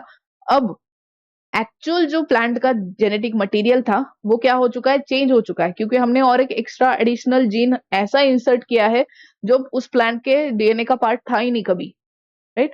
Now the gene has become the part of DNA of this plant, तो हमने उसको जेनेटिकली क्या कर दिया? मॉडिफाई कर दिया है। अब क्या होगा? उस प्लांट में उस जीन के इंसर्ट करने की वजह से, राइट, कुछ ऐसे क्या हुए? प्रोटीन फॉर्म हुए हैं। प्रोटीन फॉर्म हुए तो ऑब्वियसली क्या होगा? कुछ प्लांट में कैरेक्टर्स आपको दिखेंगे, जो कि क्या है? ऑब्वियसली हमने जीन भी ऐसा इंसर्ट किया है जो हमें चाहिए, जिसमें कुछ अच्छा प्रोडक्ट फॉर्म हो रहा हो, ठीक है, वही हमने जीन उस प्लांट में क्या किया है? इंसर्ट कर दिया। तो उससे क्या होगा? प्लांट में कुछ ऐसा प्रोडक्ट बनेगा जो हमारे लिए क्या है? बेनिफिशियल है, राइट। आगे हम कुछ एग्जाम्पल के द्वारा भी इसको एक्सप्लेन करेंगे।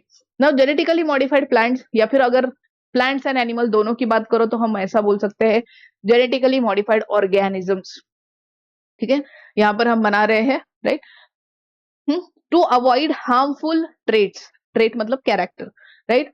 कुछ ऐसे हार्मफुल कैरेक्टर्स है उनको रिमूव करने के लिए, जैसे हमने बीटी कॉटन बनाया है। बीटी कॉटन को हमने इस तरीके से मॉडिफाई कर दिया है जेनेटिकली बाय यूजिंग बायोटेक्नोलॉजी कि उस बीटी कॉटन को अब कोई इंसेक्ट या फिर कॉटन बॉलवर्म जो खाता था वो अब खा नहीं पाएगा।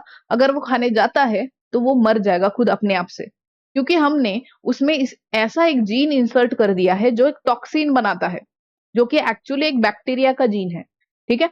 तो हमने उस जीन को क्या किया है? उस प्लांट के जेनेटिक मटेरियल में, कॉटन प्लांट के जेनेटिक मटेरियल में इंसर्ट कर दिया है, ताकि वो प्लांट में नेचुरली क्या बने? वो टॉक्सिन बने। अगर वो टॉक्सिन बनेगा, ठीक है, अगर वो प्लांट, ठीक है, कोई इंसेक्ट वगैरह आके खाता है तो ऑब्वियसली उस टॉक्सिन की वजह से वो इंसेक्ट क्या हो जाएगा? मर जाएगा, राइट। बाकी हम पे या फिर अदर एनिमल्स पे उसका कोई इफेक्ट नहीं होगा obviously, right, only the insect will be killed. तो इस तरीके से ये क्या होता है? काम करता है बायोटेक्नोलॉजी। नाउ जेनेटिक इंजीनियरिंग भी हम यहाँ पर परफॉर्म करते हैं for creation of varieties that can withstand environmental changes, ठीक है, ये तो ऑलरेडी हमने डिस्कस कर लिया है।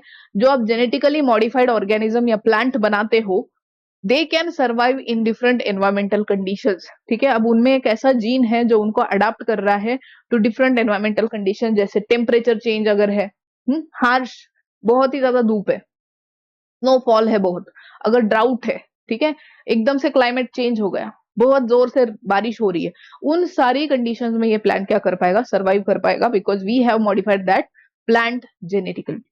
ऑल्सो कुछ ऐसे क्रॉप्स भी हमने बनाए हैं जो इंसेक्ट रेजिस्टेंस है, ठीक है, पेस्ट रेजिस्टेंस है, जैसे हमने बीटी कॉटन बनाया है, then there is BT brinjal also, ठीक है। बहुत सारे ऐसे प्लांट हमने बायोटेक से बनाए हैं जिनमें नेचुरली क्या है? अब इंसेक्ट या फिर पेस्ट रेजिस्टेंस मिलता है, ठीक है। कुछ हमने केमिकल वीडीसाइड्स भी बनाए हैं, ठीक है। तो बेसिकली क्या होता है यहाँ पर? जो भी पेस्ट रेजिस्टेंस या फिर इंसेक्ट रेजिस्टेंस हमने प्लांट बनाए हैं, अब उन पे केमिकल स्प्रे करने की जरूरत है नहीं, ठीक है। क्योंकि ऑलरेडी क्या हो चुका है, हमने उस प्लांट में नेचुरली कुछ ऐसा जीन इंसर्ट कर दिया है। अब वो जीन के वजह से टॉक्सिन बन रहा है, और टॉक्सिन को जब कोई इंसेक्ट खाएगा या फिर कोई पेस्ट खाएगा तो वो वैसे ही मरने वाला है ना। तो उसको अब वीडीसाइड या फिर कोई पेस्टिसाइड हमें यूज करने की जरूरत ही नहीं है। नहीं करोगे यूज तो ऑब्वियसली पोल्यूशन भी क्या होगा, कम होगा। ठीक है, उसमें केमिकल भी कम इनकॉर्पोरेट होंगे। तो it is somewhere helping us to get rid of pollution also. Also, genetically modified, GM means genetically modified seeds improve the nutritive value of crops also, right? Increasing the value of crops also. They also increases the cultivable land in agriculture. ठीक है, इनके वजह से क्या हो रहा है, बहुत सारे एग्रीकल्चर में फायदे हो रहे हैं। कुछ ऐसे इंसेक्ट रेजिस्टेंस क्रॉप्स है लाइक बीटी कॉटन, जो हमने ऑलरेडी डिस्कस कर लिया। They have been produced and these are widely used in Maharashtra. ठीक है, जनरली महाराष्ट्र में ज्यादातर इनका यूज होता है, बीटी कॉटन वगैरह। दूसरे और कौन से एप्लीकेशन है बायोटेक के, right? This biotechnology is also use in cytology. ठीक है ना, सेल बायोलॉजी में भी इसका यूज होता है, बायोकेमिस्ट्री में यूज है, right? Then molecular biology, genetic engineering, right, इन सारी चीजों में। देन फार्मेसी फील्ड में कुछ ऐसे एग्रीकल्चरल फील्ड वगैरह है जिसमें और एडवांसमेंट करनी है तो वहां पर हम यूज कर सकते हैं। ऑल्सो जो क्रॉप्स वगैरह है उनकी क्वालिटी इंप्रूव करने के लिए हम इसको यूज करते हैं। मेडिकल फील्ड में इसका यूज हो रहा है, जैसे we can produce antibodies, then कुछ एंजाइम बना सकते हैं। हॉर्मोन्स जैसे इंसुलिन हमने बायोटेक्नोलॉजी से बनाया है, विटामिन हम इससे बना सकते हैं बायोटेक से। ठीक है, जेनेटिकली मॉडिफाइड क्रॉप्स, अगर आप देखो तो ऐसे भी हमने क्रॉप्स बनाए हैं जिनमें न्यूट्रिशनल वैल्यूज है। गोल्डन राइस आपने सुना होगा, ठीक है, इट हैज विटामिन ए। ठीक है, तो उसमें पहले क्या होता था, राइस हैज कार्बोहाइड्रेट्स, तो हमने क्या किया, उसको न्यूट्रिशनल रिच बना दिया। मतलब अब उसमें हमें विटामिन ए भी मिल रहा है जो आपकी आंखों की हेल्थ के लिए अच्छा है। ठीक है, रेटिनॉल, राइट? तो इस तरीके से हम क्या करते हैं, बायोटेक का यूज करके बहुत सारी फील्ड में एक्चुअली उसका यूज होता है, राइट? जनरली एग्रीकल्चर में आप देख सकते हो ज्यादातर उसका यूज हो चुका है, right? Then what are the different main areas of biotechnology? अगर आप देखो तो देर इज माइक्रोबायोलॉजी। ठीक है, यहाँ पर हम माइक्रोबायोलॉजी का यूज करते हैं। यहाँ पर अगर आप देखो बायोटेक जो है ना, बायोटेक बहुत पहले से ही चलता आ रहा है। ठीक है, बस इट इज बायोटेक में जो भी आप देख सकते हो, बायोटेक से जो प्रोडक्ट फॉर्म हो रहे हैं वो बहुत सारे एंशियंट टाइम से ही बन रहे हैं। जैसे योगर्ट फॉर्म होना, ठीक है, योगर्ट बनना। तो अगर आप देखो तो योगर्ट में क्या हो रहा है, we are using the micro organism that is lactobacillus. ठीक है, तो लैक्टोबैसिलस की वजह से ही वो क्या हो रहा है, योगर्ट बन रहा है, कर्डलिंग हो रही है। तो ये जो चीजें है ये पहले से एशियन टाइम से ही चलती आ रही है, राइट? बट ऑब्वियसली वहां पर उस टाइम पे हमें पता नहीं था कि एक्चुअली इट इज बायोटेक्नोलॉजी। ठीक है, तो उसको हम क्या बोलते हैं, ट्रेडिशनल बायोटेक्नोलॉजी बोलते हैं। अब मॉडर्न बायोटेक्नोलॉजी में अगर आप देखोगे तो we are not directly using the particular cell. जैसे योगर्ट में पूरा बैक्टीरिया का सेल यूज हो रहा था। इवन कुछ ऐसे वैक्सीन है जैसे पोलियो वैक्सीन वगैरह, उसमें भी हम क्या करते हैं, डायरेक्ट उस वायरस की जो सेल है उसका, वायरस की सेल नहीं बोल सकते आप, वायरस का जो पार्टिकल है उसको डायरेक्टली यूज कर रहे हैं, राइट? यहाँ पर मॉडर्न बायोटेक में हम क्या कर रहे हैं, we are just using part of it, right? उसका बस थोड़ा सा जीन हम यूज कर रहे हैं, या फिर कोई भी टॉक्सिन बनाया हो उसको यूज कर रहे हैं, या फिर कोई प्रोटीन हो उसको यूज कर रहे हैं। We are not using the whole cell of that particular organism, right? तो ये एक चेंज आपको देखने को मिलेगा। तो माइक्रोबायोलॉजी जैसे योगर्ट बनना from milk and alcohol production, ठीक है, अल्कोहल फर्मेंटेशन, ईस्ट वगैरह करेगा। बायोकेमिस्ट्री में यूज हो रहा है, ठीक है, by increasing the productivity of specific cell to manufacture antibiotics and vaccine. Biochemistry through हम वैक्सीन बना रहे हैं, एंटीबायोटिक्स बना रहे हैं, इंसुलिन, एंजाइम्स वगैरह बना रहे हैं, ठीक है। देन मॉलिक्यूलर बायोलॉजी में यूज हो रहा है, हम यहाँ पर बायोमोलिक्यूल्स का यूज करके, जैसे डीएनए वगैरह है उनका यूज करके, प्रोटीन को यूज करके क्या कर रहे हैं हम, कहीं ना कहीं ह्यूमन वेलफेयर में कुछ यूज कर रहे हैं उनका, ठीक है। Then genetic engineering, genetic engineering में क्या हो रहा है, तो यहाँ पर कुछ ऐसी टेक्निक्स है, techniques of manipulation, techniques of genetic manipulation, the plant and animal varieties and products of desire quality can be obtain from genetic engineering. यहाँ पर हम क्या कर रहे हैं, जेनेटिक इंजीनियरिंग में क्या होता है actually, we modified the genetic material. वो जो हमने डीएनए लिया है, ठीक है, उस डीएनए में हम क्या करेंगे, फॉरेन जीन इंसर्ट करेंगे जो कि हमारी डिजायर्ड क्वालिटी वाला जीन है। ठीक है, तो ये जो टेक्निक है या फिर ये जो प्रोसेस है वो जेनेटिक इंजीनियरिंग में चलता है। It comes under the genetic engineering, जिसमें हम क्या करेंगे, जेनेटिकली मॉडिफाइड ऑर्गेनिज्म बनाते हैं, लाइक बैक्टीरिया भी बना सकते हैं। ठीक है, इससे हमने by using genetic engineering we have made certain products also. हमने बहुत सारे हार्मोन्स ऐसे बनाए हैं, hormone like insulin, even somatostatin which is growth hormone. ठीक है, ये सारे हमने जेनेटिक इंजीनियरिंग से बनाए हैं। इंसुलिन जिसको हम ह्यूमुलिन बोलते हैं, human insulin, right. Then non genetic biotechnology, यहाँ पर हम क्या कर रहे हैं, we are directly using the entire cell, ठीक है, और tissue of an organism, right. तो यहाँ पर नॉन जेनेटिक बायोटेक्नोलॉजी में क्या हो रहा है, we are using the whole organism. Example जैसे टिश्यू कल्चर आता है, राइट। कुछ हम हाइब्रिड सीड्स बना सकते हैं, ठीक है, जिसमें हम क्या कर सकते हैं, दो प्लांट, ठीक है, ऑफ सेम स्पीसीज जनरली, तो दो प्लांट में क्या करेंगे, हम क्रॉसिंग ओवर करा देंगे और जिन उनसे जो सीड्स बनेगी obviously they will have the hybrid genetic material. ठीक है, राइट। सो ये सारी मेथड हम क्या करते हैं, बायोटेक में यूज करते हैं। Now what are the benefits of this biotechnology further. Obviously अगर आप देखो तो हमने बहुत सारे ऐसे प्रोडक्ट्स फॉर्म कर लिए हैं जो कि मेडिकल फील्ड में बहुत यूजफुल होने वाले हैं। जैसे हमने ह्यूमन इंसुलिन बनाया है, ग्रोथ हार्मोन बनाया है, राइट, इंटरल्यूकिन्स हमने बनाए हैं, क्या होते हैं बताऊंगी आगे। ठीक है, देन इंटरफेरॉन्स वगैरह जो कैंसर ट्रीटमेंट में यूज हो सकते हैं। तो ये सारे जो प्रोडक्ट्स हैं ये आपको क्या करते हैं, मेडिकल फील्ड में बहुत इसेंशियल या फिर यूजफुल रहेंगे।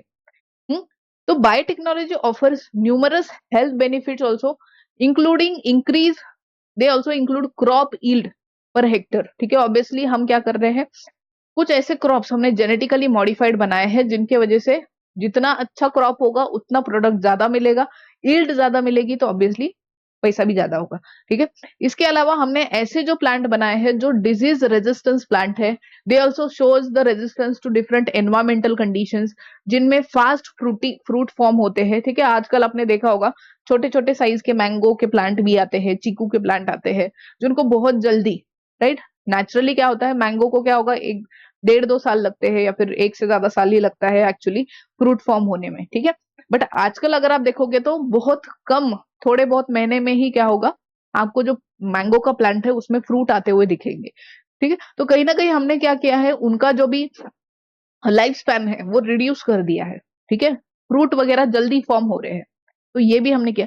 देन कुछ ऐसी स्ट्रेस रेजिस्टेंस वैरायटी हमने बनाई है जो डिफरेंट एनवायरमेंटल कंडीशन में क्या कर सकती है, सरवाइव कर सकती है। ठीक है, they can survive in different temperatures, water, ठीक है, वाटर कंडीशंस, सॉइल फर्टिलिटी वगैरह भी डिस्टर्ब हो तो भी वो क्या कर सकते हैं, सर्वाइव कर सकते हैं। ठीक है, now these all benefits make the biotechnology a valuable tool in agricultural development. ठीक है, इसके अलावा हेल्थ केयर में तो आपको पता ही है उसके बहुत सारे बेनिफिट्स। ठीक है, तो this all are the benefits of biotechnology in agricultural field. ठीक है, राइट। अब बात करते हैं कि ये जो बायोटेक्नोलॉजी है वो इंडिया में इस्टेब्लिश कब हुआ था। तो government of India had establish the national biotechnology board in 1982। कब, 1982 में।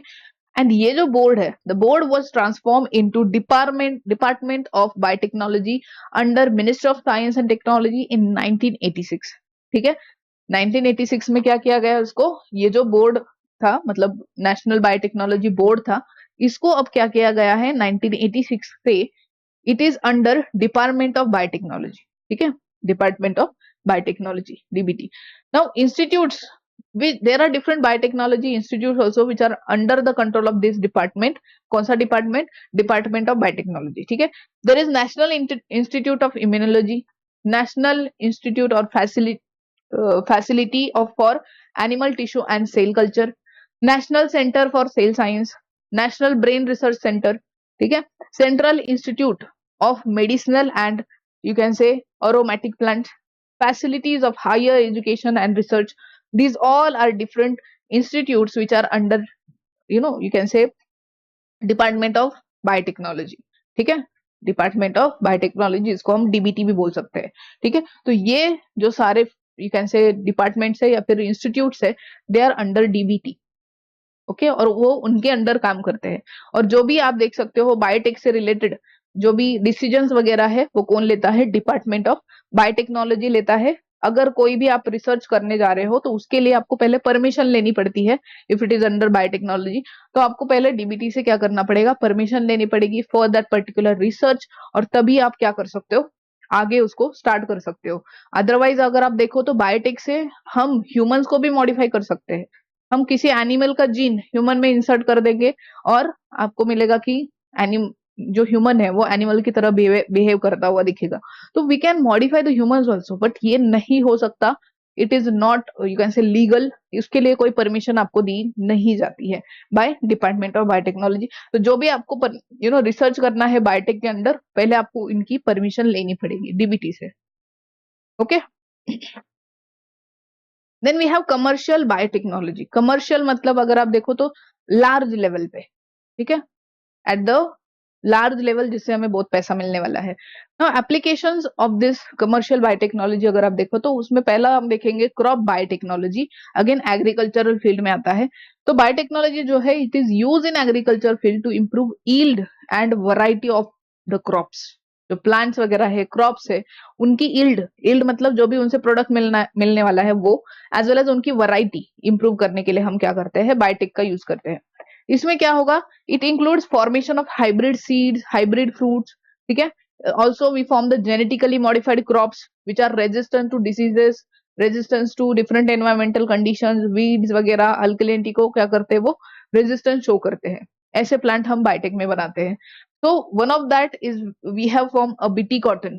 बीटी कॉटन में क्या है, it has a we have inserted a gene from bacteria, ठीक है, बैसिलस thuringiensis। उस बैक्टीरिया से हमने एक जीन निकाला है जो टॉक्सिन प्रोड्यूस करता है। उस जीन को हमने कॉटन के जेनेटिक मटेरियल में मतलब डीएनए में क्या कर दिया, इंसर्ट कर दिया।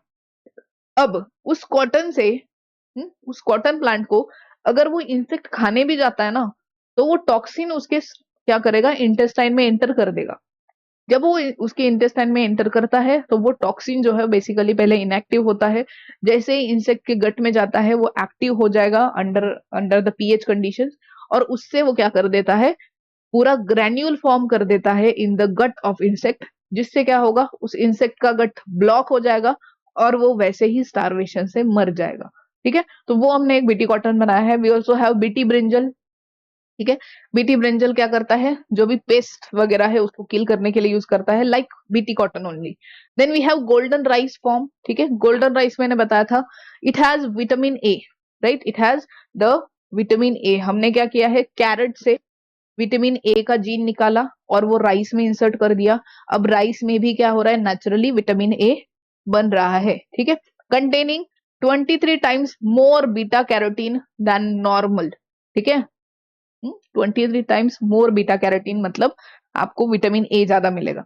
देन हर्बिसाइड टॉलरेंट कुछ हमने प्लांट बनाए हैं। हर्बिसाइड टॉलरेंट मतलब अगर आप देखो कुछ वीड्स वगैरह होते हैं, ठीक है, ऐसे जिनकी जरूरत होती नहीं है खेतों में, ठीक है, तो उनको रिमूव करने के लिए, या फिर आप बोल सकते हो कुछ ऐसे प्लांट है जो इनको टॉलरेट कर सकते हैं। मतलब जैसे हमने हर्बिसाइड टॉलरेंट प्लांट जो बनाया है, दे एनेबल सिलेक्टिव वीड डिस्ट्रक्शन, वो वीड को भी क्या कर सकते हैं, डिस्ट्रक्ट कर सकते हैं। देन बायो फर्टिलाइजर्स हमने बनाए हैं by biotechnology, right, such as bacteria and plants like azolla, ठीक है। Azolla is very much used, ठीक है, बहुत ज्यादा यूज किया जाता है अजोला का।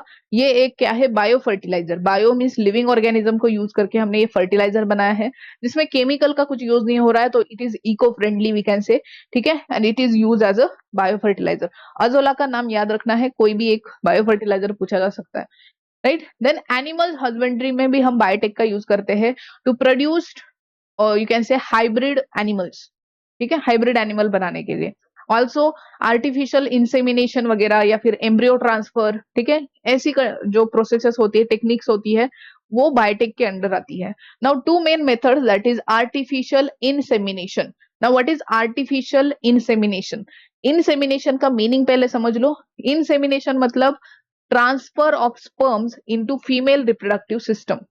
अब ये नेचुरली भी हो सकता है, आर्टिफिशियली भी हो सकता है, ठीक है। आर्टिफिशियली कैसे होगा, स्पर्म जो है they will be collected from the male, ठीक है, एक ऐसा कैथेटर होता है, ठीक है, उसमें क्या किया जाएगा, मेल से स्पर्म कलेक्ट किए जाते हैं, वही कैथेटर फिर फीमेल रिप्रोडक्टिव सिस्टम, या फिर हम क्या करते हैं, कलेक्ट करने के बाद वो स्पर्म को क्या करते हैं, स्टोर करते हैं, लिक्विड नाइट्रोजन में स्टोर करते हैं basically under very low temperature, right. और जब भी जरूरत है तो हम क्या करेंगे, जस्ट उसको क्या करेंगे, सिरिंज में भरेंगे and then female reproductive system में उसको इनसेमिनेट कर लेंगे, ट्रांसफर कर लेंगे, ठीक है। तो that is artificial insemination. Then embryo transfer में क्या होता है, जैसे जैसे सरोगेट मदर वगैरह हो सकती है, ठीक है।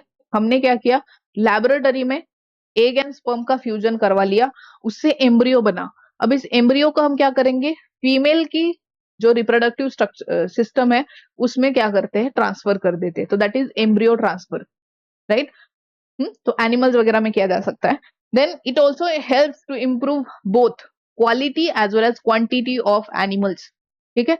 तो हम क्या कर सकते हैं, इवन मल्टीपल एम्ब्रियो ट्रांसफर भी होते हैं, जैसे एट अ टाइम हम क्या कर सकते हैं, 8 अलग अलग एम्ब्रियो फॉर्म कर सकते हैं, एंड वही एम्ब्रियो 8 अलग अलग एनिमल्स में, सपोज 8 काऊ में हम क्या कर सकते हैं, ट्रांसफर कर सकते हैं, और उससे हमें 8 क्या मिलेंगे, नए यू कैन से काल्स मिलेंगे, ठीक है। सो एट अ टाइम हम क्या कर सकते हैं, बहुत सारे काल्स बना सकते हैं। तो quantity as well as quality यहाँ पर क्या हो रही है, इंप्रूव हो रही है, right. Also milk and meat, wool, जो भी हमें प्रोडक्ट मिल रहा है उसकी क्वालिटी हम क्या कर सकते हैं, इंप्रूव कर सकते हैं बाय बायोटेक्नोलॉजी, ठीक है। अगेन यहाँ पर हम हाइब्रिड फॉर्म करके हम ये सारी क्वालिटी क्या कर सकते हैं, प्रोडक्ट की बढ़ा सकते हैं। Similarly animals with more strength have been developed for hard work, ठीक है। ये जो एनिमल्स वगैरह है, जैसे अगर आप देखो मोस्टली जो इंडियन ऑक्स वगैरह होता है, it is resistance to different diseases, ठीक है। वेरएज फॉरेन काव वगैरह होती है वो ज्यादा मिल्क प्रोड्यूस करती है। तो हमने क्या कर दिया, उनमें रिप्रोडक्शन अगर करवा दिया तो जो भी उनसे न्यू ऑफस्प्रिंग बनेगा उसमें अगर इफ इट इज फीमेल तो उसमें मिल्क प्रोडक्शन भी बहुत अच्छा होगा like foreign cow, and strength भी होगी, डिजीज रेजिस्टेंस भी होगा लाइक ऑक्स, ठीक है, इंडियन ऑक्स। तो इस तरीके से हम क्या करते हैं, हाइब्रिड ऑर्गेनिजम्स या एनिमल्स फॉर्म कर सकते हैं। इवन ह्यूमन हेल्थ में इसका क्या यूज हो रहा है, ह्यूमन हेल्थ में जैसे we already have talked about it कि हॉर्मोन्स वगैरह, देन इंसुलिन, जैसे जो डायबिटिक पर्सन है जिनको डायबिटीज है, ठीक है, उनमें क्या प्रॉब्लम होता है, एक्चुअली इंसुलिन फॉर्मेशन नहीं हो पाता है, ठीक है। अगर इंसुलिन फॉर्म ही नहीं होगा तो इंसुलिन का फंक्शन तो आपको पता ही है कि इंसुलिन क्या करता है, ब्लड की जो ग्लूकोज लेवल है उसको कम कर देता है, ठीक है। तो इंसुलिन अगर फॉर्म नहीं होगा तो ब्लड में ग्लूकोज लेवल भी क्या रहेगा, वैसा ही रहेगा, ये बढ़ता जाएगा एक्चुअली, जिसकी वजह से ब्लड शुगर बढ़ जाती है, ठीक है। तो ऐसे जो लोग हैं जिनमें इंसुलिन नेचुरली फॉर्म नहीं हो रहा है, उनमें हम क्या कर सकते हैं, आर्टिफिशियल इंसुलिन जो है उसको ये कर सकते हैं, इंजेक्शन थ्रू इंजेक्ट कर सकते हैं, ठीक है। तो इसके लिए जो इंसुलिन बनाया जाता है that is produced by the biotechnology, ठीक है। तो यहाँ पर biotechnology for human health management takes into consideration two important task, that is diagnosis and also treatment. हम डायग्नोसिस में भी बायोटेक का यूज करते हैं, there are different techniques under biotech, PCR technique वगैरह आता है, वेस्टर्न ब्लॉटिंग वगैरह आता है, ये सारी टेक्निक जो है ये बायोटेक के अंदर आती है, जहां पर हम इनको यूज करके क्या कर सकते हैं, we can identify different diseases, diagnosis कर सकते हैं। ऑल्सो डायग्नोसिस करने के बाद उस पर्टिकुलर डिजीज को ट्रीट करने के लिए भी हम बायोटेक का यूज कर सकते हैं, ठीक है। तो identifies gene role in disease, aiding early diagnosis of diabetes and heart diseases also. This biotechnology facilitates early diagnosis of AIDS and dengue, ending early treatment, ठीक है। कुछ ऐसे डिजीजेस है जैसे एड्स वगैरह, दे आर फेटल, वो जल्दी क्योर नहीं हो सकते, तो उनका डायग्नोसिस जल्दी होना इज वेरी इंपॉर्टेंट। अगर वो उसको जल्दी या फिर अर्ली स्टेजेस पे ही हम क्या करें, ट्रीट कर या फिर यू कैन से डायग्नोस करें, तो हम क्या कर सकते हैं, उसको उसकी फर्दर एक्सपोनेंशियल हम क्या कर सकते हैं, रोक सकते हैं। तो where biotechnology is playing a very important role, it also facilitates the production of necessary treatments like human insulin using bacterial genome, ठीक है। हम यहाँ पर क्या कर रहे हैं, ह्यूमन इंसुलिन बना रहे हैं। अब ह्यूमन इंसुलिन हमने कैसे बनाया, हमारी डीएनए में जो इंसुलिन बनाने वाला जीन है, हमने वो क्या किया, बैक्टीरिया के जेनेटिक मटेरियल में इंसर्ट कर दिया।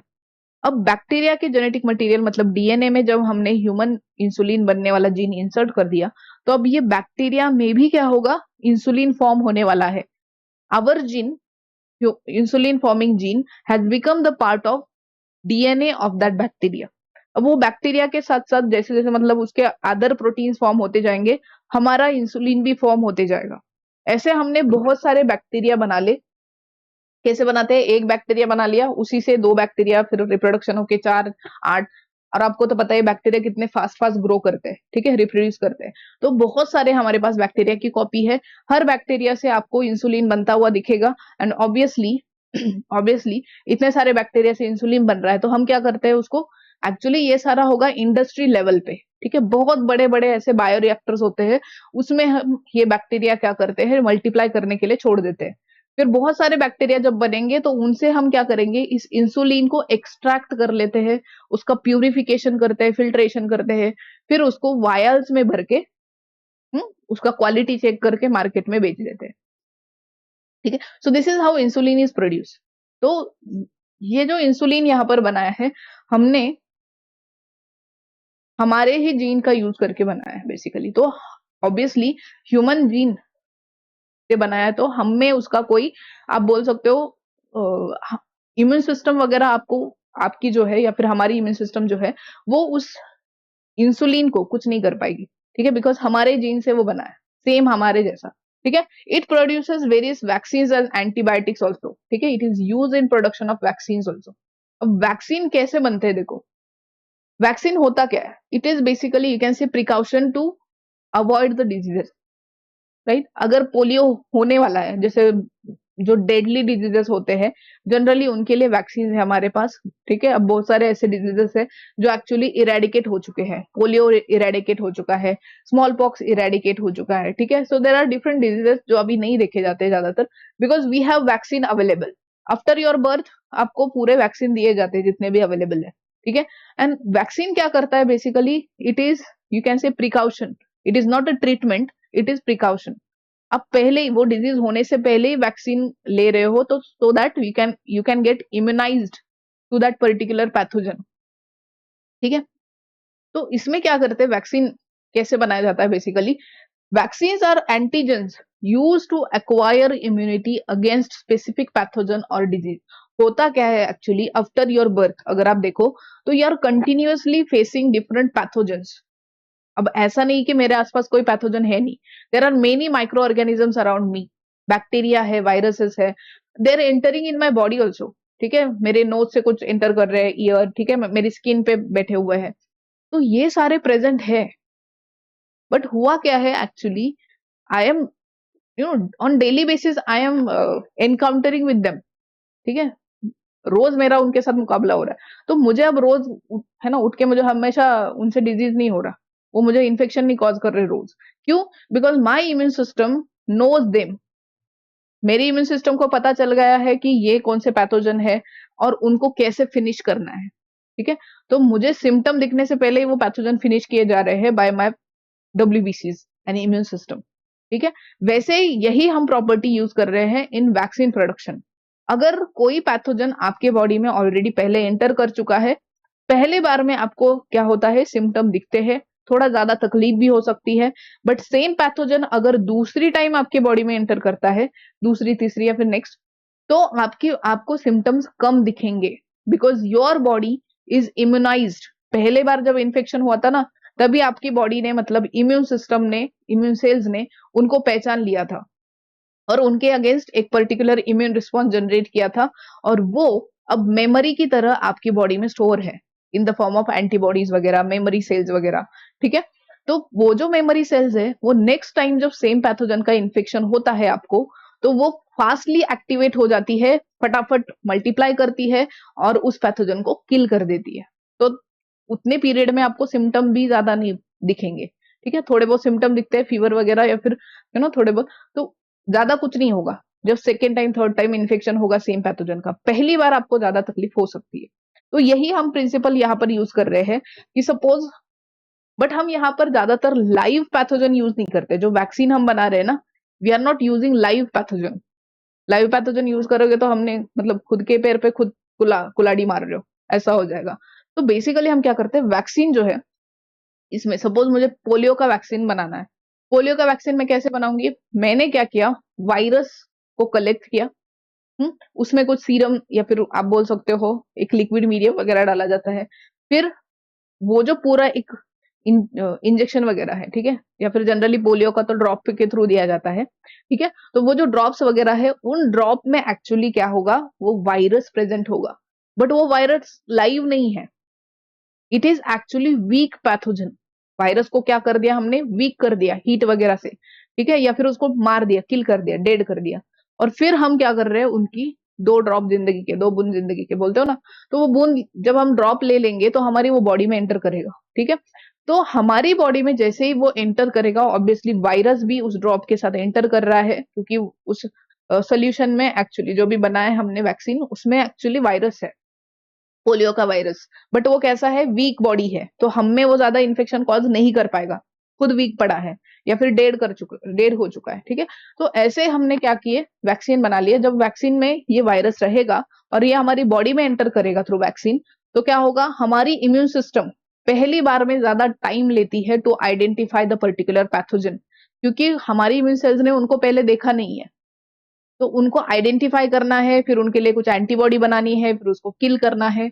उसमें क्या होता है, ज्यादा टाइम लगेगा, और उस चक्कर में आप में सिम्टम्स भी बहुत दिखते हैं, ठीक है। बट सेकेंड टाइम, अब सपोज पहली बार तो हमने वीक ही पैथोजन डाला था थ्रू वैक्सीन, तो उसमें ज्यादा कुछ सिम्टम आप में दिखेंगे नहीं, राइट। आपने ये तो एक्सपीरियंस किया होगा, जैसे अपने कोरोना के टाइम पे जब हमने वैक्सीन लिया था, तो थोड़े बहुत सिम्टम्स आपको दिखते हैं, फीवर आता है, बॉडी पेन वगैरह, राइट। तो इट इज नॉर्मल। पहली बार आपकी सेल्स ने क्या किया है, उस पैथोजन को आइडेंटिफाई करने के लिए टाइम लिया है, ठीक है। उस टाइम के चक्कर में क्या हुआ, आपका जो पैथोजन वैक्सीन थ्रू एंटर किया था ना, उसने कुछ सिम्टम्स वगैरह भी दिखाए, ठीक है। उसने थोड़ा बहुत अपना प्रोलिफरेशन कर लिया होगा और थोड़े आप में सिम्टम दिखे होंगे, right. So it is all natural. But second time अगर सेम पैथोजन आपके बॉडी में एंटर करेगा, तो it will take time, it will not take time, sorry, it will not take time to initiate the response, ठीक है। Response generate होने में time नहीं लगेगा, फटाफट, क्योंकि पहले इन्फेक्शन में कुछ मेमोरी सेल जो बनी थी वो आपके बॉडी में स्टोर है, ठीक है, लिम्फ नोड वगैरह में, स्प्लीन में स्टोर हो जाती है, ताकि क्या हो जाए, नेक्स्ट टाइम जब इन्फेक्शन होगा तो ये सेल्स फटाफट मल्टीप्लाई करेगी और उस पैथोजन को किल कर देगी। Okay, so this is how it all works. तो वैक्सीन थ्रू हम क्या कर रहे हैं, एक प्राइमरी हम इम्यूनिटी जनरेट कर रहे हैं, ठीक है। Vaccine are use to acquire immunity, acquire मतलब टू गेन द इम्यूनिटी, ठीक है, एक इम्यूनिटी जनरेट करने के लिए अगेंस्ट द स्पेसिफिक पैथोजन। हमें पोलियो के वायरस के अगेंस्ट इम्यूनिटी चाहिए, तो हम उस वैक्सीन में पोलियो की सेल यूज करेंगे, पोलियो वायरस की, ठीक है। हमें कोरोना के अगेंस्ट चाहिए, तो कोरोना वायरस का ही हम क्या करेंगे, यूज करेंगे, तो ऐसा। Now, traditionally, pathogens were used, but this increases the risk of disease transmission. जैसे अगर आप देखो तो पोलियो में हमने क्या किया था, इनिशियली जो वैक्सीन बनाए जाते थे उसमें डायरेक्टली लाइव पैथोजन को यूज किया जाता था, जो जिंदा होता है। उससे क्या होगा, अगर आप लाइव डाल रहे हो तो क्या होगा, जैसे मैंने बोला, खुद के पैर पे खुद कुल्हाड़ी मार रहे हो, खुद ने अपने क्या कर लिया, इन्फेक्शन करवा लिया। उसमें हो सकता है, ऑल्दो आप बहुत थोड़ा पैथोजन उसमें यूज कर रहे हो, बहुत कम सेल्स यूज कर रहे हो, but still it can be dangerous. उसमें आपकी जान भी जा सकती है, या फिर अगर ज्यादा ही इन्फेक्शन हो गया, किसी की इम्यून सिस्टम बहुत ही कम है, तो और भी रिस्क हो सकता है। तो उसके वजह से हम अब क्या करते हैं, बायोटेक का ज्यादा यूज करते हैं। Now scientist have now used biotechnology to artificially produce vaccine by using gene isolated from the pathogen.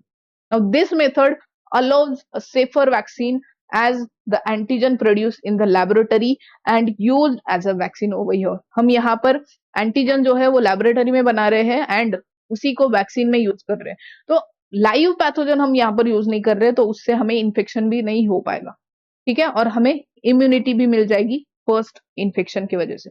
Now, currently proteins acting as an antigen are injected in the pure form and as they are more thermostable and remain active, ठीक है। Generally हम क्या कर सकते हैं, कुछ ऐसे भी प्रोटीन है या फिर कुछ ऐसे वैक्सीन है, राइट। कुछ वैक्सीन क्या कर सकते हैं, they can survive at high temperature also, मतलब दे आर थर्मोस्टेबल, तो वो ज्यादा देर के लिए एक्टिव भी रह सकते हैं, which is again used by biotechnology.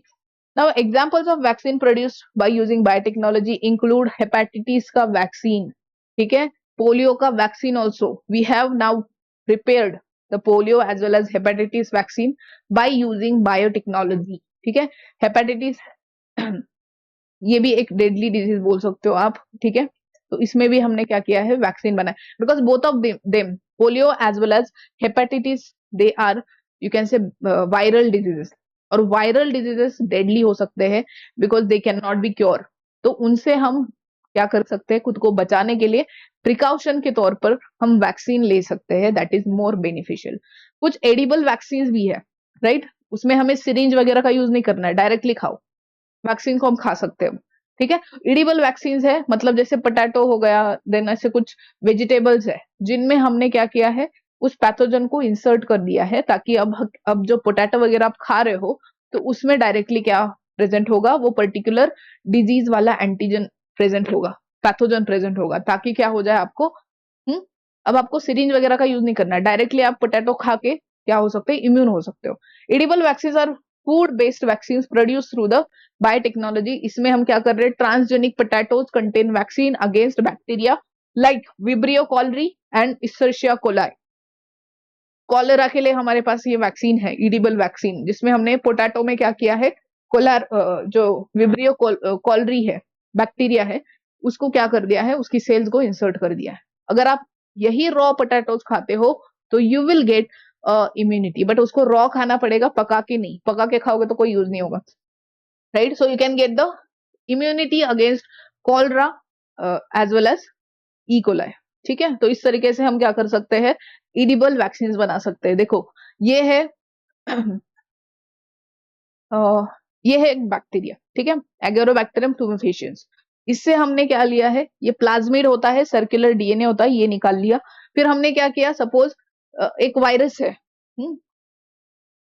Right, इस वायरस से हमने जेनेटिक मटेरियल निकाल लिया। अब हमारा जीन ऑफ इंटरेस्ट वायरस से आया है, एंड यही जीन ऑफ इंटरेस्ट हम क्या करेंगे, इस प्लाज्मिड में इंसर्ट कर देंगे। अब देखो इस प्लाज्मिड में एक्चुअली ये बैक्टीरिया का पार्ट है, इसमें हमने वायरस का भी क्या कर दिया, डीएनए इंसर्ट कर दिया। ये हमारा डिजायर डीएनए जीन है जो हमें चाहिए प्रोडक्ट में जाए, ठीक है। तो हमने इस तरीके से दोनों का जीन मिला के एक क्या कर दिया, मॉडिफाइड प्लाज्मिड बना दिया। इसको अब हम क्या करेंगे, प्लांट सेल में क्या कर देंगे, इंसर्ट कर देंगे। प्लांट सेल में कैसे इंसर्ट कर देता है, there are many techniques, gene gun technique वगैरह होती है, तो उस तरीके से हमने क्या कर दिया, प्लांट सेल में इसको इंसर्ट कर दिया।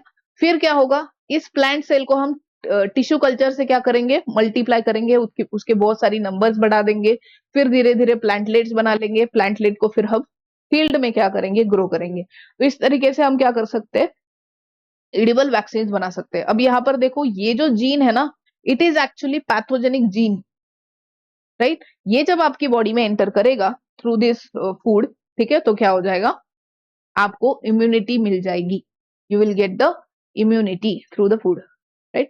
Also there are certain proteins and hormones and enzymes which are produced by biotechnology. एक है ह्यूमन इंसुलिन, जो कि डायबिटीज को क्योर करने के लिए बनाया गया है, Humulin. Somatostatin, right, growth hormone है, ड्वार्फिज्म को क्योर करने के लिए बनाया गया है। इरिथ्रोपोइटिन हार्मोन है, ठीक है, एंड इरिथ्रोपोइटिन क्या करता है, इट फॉर्म्स न्यू आरबीसी, ठीक है, आरबीसी प्रोडक्शन में। तो जिनमें एनीमिया है उनमें यूज किया जा सकता है, एनीमिया मतलब लो आरबीसी काउंट, ठीक है, तो उनको क्योर करने के लिए हम इरिथ्रोपोइटिन हार्मोन का इंजेक्शन देंगे तो आरबीसी और बनेगी, ठीक है। Factor 8 is use in blood clotting, ठीक है, इवन हीमोफीलिया के लिए ये यूज किया जाता है। देन इंटरल्यूकिन्स, इंटरफेरॉन्स, ठीक है, ये भी प्रोटीन वगैरह होते हैं कुछ। Interleukin is use in cancer treatment, interferons use in viral infection वगैरह जो होते हैं उनकी ट्रीटमेंट में इंटरफेरॉन्स यूज किए जाते हैं। तो ये सारे प्रोडक्ट्स भी हमने बायोटेक का यूज करके बनाए हैं, ठीक है। Then use of biotechnology in the treatment, right. Treatment में हमने ऑलरेडी देख लिया, जैसे डायबिटीज वगैरह के ट्रीटमेंट में हम यूज कर सकते हैं बाय यूजिंग ह्यूमन इंसुलिन। अगर हाइट कम है, ड्वार्फिज्म है, तो सोमैटोट्रोपिन हम यूज कर सकते हैं। ब्लड क्लॉटिंग का प्रॉब्लम है, हीमोफीलिया वगैरह, तो हम क्लॉटिंग फैक्टर्स यूज कर सकते हैं, ठीक है। इंटरफेरॉन्स का हम यूज कहां पर कर सकते हैं, we can use interferon to treat viral infections, ठीक है। होता क्या है कि जब भी सपोज कोई सेल है हमारी बॉडी में, एक सेल में वायरस का इन्फेक्शन हो चुका है, ठीक है, अब वायरस क्या करेगा, उस सेल को बर्स्ट करके दूसरी सेल में एंटर करता है। तो बेटर क्या करेंगे, अगर हम हम क्या करेंगे, अगर इंटरफेरॉन को इंसर्ट कर देंगे, मतलब इंजेक्ट कर देंगे इनटू दैट पर्सन जिसको वायरस का इन्फेक्शन हो चुका है, तो क्या होता है, जो भी हेल्दी सेल्स है वो कुछ ऐसे प्रोटीन बना के अपने बॉडी में, अपने में स्टोर करती है जो उस वायरस के अगेंस्ट काम करते हैं। एंटीवायरल प्रोटीन्स होते हैं जो उस वायरस को ग्रो नहीं करने देंगे, मल्टीप्लाई नहीं करने देंगे। ठीक है, तो इस तरीके से हम क्या कर सकते हैं, वायरल इन्फेक्शन को टाल सकते हैं या फिर क्योर कर सकते हैं। जीन थेरेपी में क्या होता है, जैसे बहुत सारे ऐसे डिजीजेस है जिसमें एक पर्टिकुलर जीन खराब होता है, जिसके वजह से आइदर वो फॉल्स प्रोटीन बनाएगा, फॉल्स एंजाइम बनेगा, या फिर कम अमाउंट में क्या बनाएगा, वो प्रोटीन बनाएगा। तो उस यू कैन से ट्रीटमेंट में टू क्योर दैट जीन हम क्या कर सकते हैं, जीन थेरेपी कर सकते हैं। आइदर हम उस जीन को करेक्ट कर सकते हैं या फिर डायरेक्टली उसको रिमूव करके हेल्दी जीन या फिर फंक्शनल जीन क्या कर सकते हैं, इंसर्ट कर सकते हैं। ठीक है, तो इसी को हम बोलते हैं जीन थेरेपी। ठीक है, अलग अलग genetic disorders in somatic cells, ठीक है, सोमैटिक सेल मतलब बॉडी सेल में जो डिसऑर्डर है उसको क्योर करने के लिए, जैसे एक होता है एडीए जीन डेफिशिएंसी। ठीक है, एडीए जीन होता है आपकी जो व्हाइट ब्लड सेल है उनमें। ठीक है, तो उसको क्योर करने के लिए हम यूज कर सकते हैं gene therapy, right. Phenylketonuria, right, ये भी क्योर किया जा सकता है बाय जीन थेरेपी, राइट। जो नॉन फंक्शनल जीन है, ठीक है, उसको हम रिमूव कर देते हैं, फंक्शनल जीन को हम इंसर्ट कर देते हैं। ठीक है, तो हम ये जो जीन थेरेपी है, we do not perform this in egg and sperm, gamete cell में हम नहीं परफॉर्म करते हैं, ओनली सोमैटिक सेल या बॉडी सेल में परफॉर्म करते हैं। इवन क्लोनिंग में भी हम इसका यूज कर सकते हैं, बायोटेक का। Cloning means formation of exact copies of the particular organism. ठीक है, रेप्लिका फॉर्म करना एनी सेल और एनी ऑर्गेनिज्म का। ठीक है, हम रेप्लिका फॉर्म कर रहे हैं। Reproductive cloning, therapeutic cloning, reproductive cloning. ठीक है, ऐसे अलग अलग क्लोनिंग के टाइप है, दो टाइप है बेसिकली। उसमें पहले हम पढ़ेंगे रिप्रोडक्टिव क्लोनिंग। इसमें क्या किया जाता है, इन reproductive cloning clone is produce by fusion of nucleus and you can से, इसमें क्या करते हैं, हम एक न्यूक्लियस लेते हैं, जैसे अगर बात करो तो it is done in the gamete cell basically. तो हम क्या करेंगे, fusion of nucleus of diploid somatic cell with the enucleated ovum of the body. तो इसमें क्या करेंगे हम, जैसे हमने डॉली शिप जो है वो रिप्रोडक्टिव क्लोनिंग से फॉर्म करी है, इसमें हमने क्या किया, एक बॉडी सेल ली, राइट, और बॉडी सेल से क्या लिया हमने, बॉडी सेल से क्या लिया हमने, न्यूक्लियस लिया, बॉडी सेल से हमने न्यूक्लियस लिया। एंड ओव्यूम जो है, ओव्यूम से क्या लिया हमने, साइटोप्लाज्म लिया।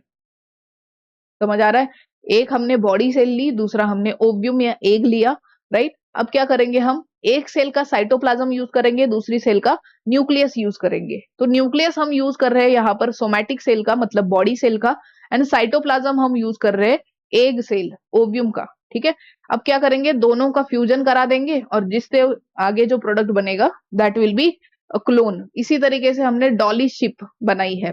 इन दिस प्रोसेस स्पर्म और male gamete is not use. ठीक है, इसमें हमने स्पर्म का यूज किया ही नहीं है, राइट। देन थेराप्टिक क्लोनिंग, इसमें क्या किया जाता है, it is basically largely use in treatment purposes. ठीक है, इसमें हम क्या करते हैं, स्टेम सेल्स का यूज करते हैं, right. Stem cells derive from the cell form in the laboratory by the union of somatic cell nucleus with the enucleated egg cell. ठीक है, सो स्टेम सेल्स का फॉर्मेशन भी कर सकते हैं यहाँ पर। ये क्लोनिंग टेक्निक है use in the therapy of various diseases, right. Now gene cloning is also there. Gene cloning में क्या होता है, it can also be done to form millions of copies of the same gene. Gene को क्या कर रहे हैं हम, मल्टीप्लाई कर रहे हैं, मतलब एग्जैक्ट कॉपीज बना रहे हैं उस पर्टिकुलर जीन की। Such genes are use for the gene therapy and other purposes. इसमें हम क्या करते हैं, एक टेक्निक यूज करते हैं जिसको हम बोलते हैं PCR technique, polymerase chain reaction. उसमें उस पर्टिकुलर जीन की हम बहुत सारी कॉपीज बना सकते हैं। यही जीन क्लोनिंग हम क्या कर सकते हैं, we can use to suspect the criminal also. ठीक है, आगे हम पढ़ेंगे उसके बारे में, right. Then it is use due to the cloning techniques, inheritance of hereditary diseases can be controlled, right. इससे हम क्या कर सकते हैं, जो हेरिडिटरी डिजीजेस है उनको कंट्रोल कर सकते हैं। मतलब सपोज हम आइडेंटिफाई करेंगे कि एम्ब्रियोनिक स्टेजेस में ही अगर कोई जीन खराब है तो, ठीक है, या फिर कोई जेनेटिक डिसऑर्डर है तो वो आइडेंटिफाई किया जाएगा एट द एम्ब्रियोनिक लेवल। ठीक है, अगर कोई जीन खराब है या फिर कोई जेनेटिक डिसऑर्डर है तो उसको हम जीन थेरेपी से भी क्योर कर सकते हैं, ठीक है। ओके, तो इस तरीके से हम क्या कर सकते हैं, we can enhance the genes and उस पर्टिकुलर जो भी ऑर्गेनिज्म है, ह्यूमन हो या फिर कोई भी ऑर्गेनिज्म है, उसको हम सेव कर सकते हैं, ठीक है, by the genetic disorder. Even, however, for human cloning, there is worldwide opposition due to ethical reasons. As I said कि human में भी तो बहुत सारे बायोटिक से प्रैक्टिकल किए जा सकते हैं, ठीक है, बट नहीं कर सकते because ethical issues are there. We do not have the permission to do this, ठीक है। तो थेराप्टिक क्लोनिंग भी आता है। नाउ इंडस्ट्रियल प्रोडक्ट या फिर व्हाइट बायोटेक्नोलॉजी क्या होता है? व्हाइट बायोटेक्नोलॉजी मतलब इसमें क्या करते हैं हम, जैसे manufacturing of alcohol by using transgenic yeast or sugarcane molasses is one of the example of biotechnology, is white biotechnology actually, ठीक है। इसमें हम क्या कर रहे हैं, ट्रांसजेनिक ईस्ट को यूज करके we are forming the alcohol, ठीक है, मैन्युफैक्चर कर रहे हैं, अल्कोहल फॉर्मेशन कर रहे हैं, right, sugar cane molasses as well as yeast को यूज करके। Similarly many other industrial chemicals are produced through less expensive process by substituting them with biotechnology, ठीक है। तो इसमें हम क्या कर रहे हैं, we are using the forming the product by using transgenic या genetically modified organism. Then environment and biotechnology का क्या रिलेशन है, मतलब एनवायरमेंट को सेव करने के लिए या फिर एनवायरमेंट में जो पोल्यूशन वगैरह है उसको कम करने के लिए बायोटेक कैसा किया जा रहा है, राइट। तो biotechnology and environmental and waste management, क्या क्या यूजेस है बायोटेक के। नाउ अगर आप देखो तो बहुत सारे माइक्रो ऑर्गेनिज्म जो है, microbial processes are use for sewage and solid waste treatment to speed up the decomposition, right. यहाँ पर oxidation of organic matter in water bodies also prevents oxygen depletion affecting aquatic life. ये सारे जो problems है इनको हम cure कर सकते हैं बायोटिक से। Solid waste management, solid organic waste जो है is treated with microbe to produce large scale compost also, right. जो ऑर्गेनिक वेस्ट है उसका तो डिकम्पोजिशन हो गया, उससे क्या बना, कंपोस्ट बना, ऑर्गेनिक कंपोस्ट बना। नाउ बायोटेक्नोलॉजिकल मेथड जो है they are used in this, they include bioremediation. क्या क्या इंक्लूड होता है इसमें, bioremediation, biopesticides, biofertilizers, biosensors, all these are the biotechnology, मतलब ये सारा बायोटेक के अंडर आता है, ठीक है, all these are under biotech. Bioremediation में क्या होता है, देखो, इट इंक्लूड्स या फिर इट इन्वॉल्व्स एब्जॉर्प्शन और destruction of toxic chemicals from the soil या फिर जो भी वाटर बॉडीज वगैरह है, ठीक है, इनसे हम क्या करते हैं, जो भी टॉक्सिक एलिमेंट्स, टॉक्सिक कंपोनेंट्स है उनको रिमूव करते हैं, उनका डिस्ट्रक्शन करते हैं, ठीक है, बाय यूजिंग लिविंग ऑर्गेनिज्म। उसमें प्लांट भी हम यूज कर सकते हैं या फिर माइक्रोब्स भी यूज कर सकते हैं, उनका यूज करके हम सॉइल में या फिर वाटर में जो भी पोल्यूटेंट्स है उनको रिमूव करने के लिए बायोटेक का यूज करते हैं, that is called bio remediation, right. अगर हम प्लांट का यूज करके बायो रेमिडिएशन कर रहे हैं तो उसको हम बोलते हैं फाइटो रेमिडिएशन, ठीक है। फाइटो रेमिडिएशन में क्या हो रहा है, it is a method of bioremediation in which plants are used for the process of removal of toxins या फिर toxic materials from the soil and water bodies, right. तो ऐसे कौन कौन से प्लांट्स है जो हम फाइटो रेमिडिएशन में यूज करते हैं, जैसे अगर आप देखो तो टेरिस, ठीक है, टेरिस विटाटा, ये जो प्लांट है it is fern actually, pteridophyte. तो ये क्या कर सकता है, it can absorb arsenic from the soil, arsenic, ठीक है, अर्सेनिक रिमूव कर सकता है सॉइल से, उसका क्या कर सकता है, बायो रेमिडिएशन कर सकता है। Then genetically modified variety of Indian mustard, underline this, it absorbs selenium from the soil. Then we have sunflower, ये यूरेनियम को क्या करता है, रिमूव करता है, इवन अर्सेनिक को भी क्या करता है, एब्जॉर्ब करता है सॉइल से, right. Then we have bacteria, अब ये जो है, we have bacteria Deinococcus radiodurans, ठीक है, डाइनोकोकस रेडियोडुरेंस, ये जो है ये हाईली रेडिएशन रेजिस्टेंट ऑर्गेनिज्म है, मतलब रेडिएशन वगैरह को क्या करता है, ये रिमूव करता है, एब्जॉर्ब करता है। It has been genetically modified and used to absorb the radiations from the radioactive debris, ठीक है, रेडियोएक्टिव कचरा मतलब यूवी रेज वगैरह, ठीक है, या फिर कोई गामा रेज वगैरह, उन सब का, ठीक है, जो रेडिएशन वगैरह है उसको एब्जॉर्ब कर लेता है।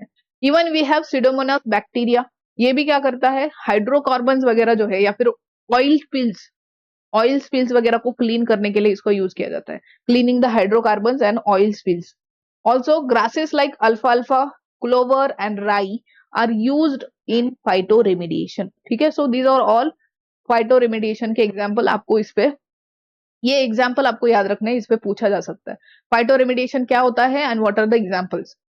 देन फूड बायोटेक में डिस्कस करेंगे कि फूड बायोटेक में क्या हो रहा है. We are producing plants or crops which are rich in nutrients. ठीक है, तो microorganisms are used for the manufacturing of food items like bread, cheese, wine, beer.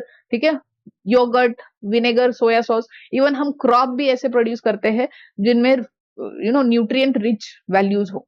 ठीक है, तो फूड बायोटेक में पहले हम क्रॉप के बारे में तो हमने डिस्कस कर ही लिया है. Now we will discuss about formation of different you can say products. ठीक है, ये सारे भी क्या होते हैं बायोटेक के अंडर फॉर्म किए जा सकते हैं. Now next we have DNA fingerprinting.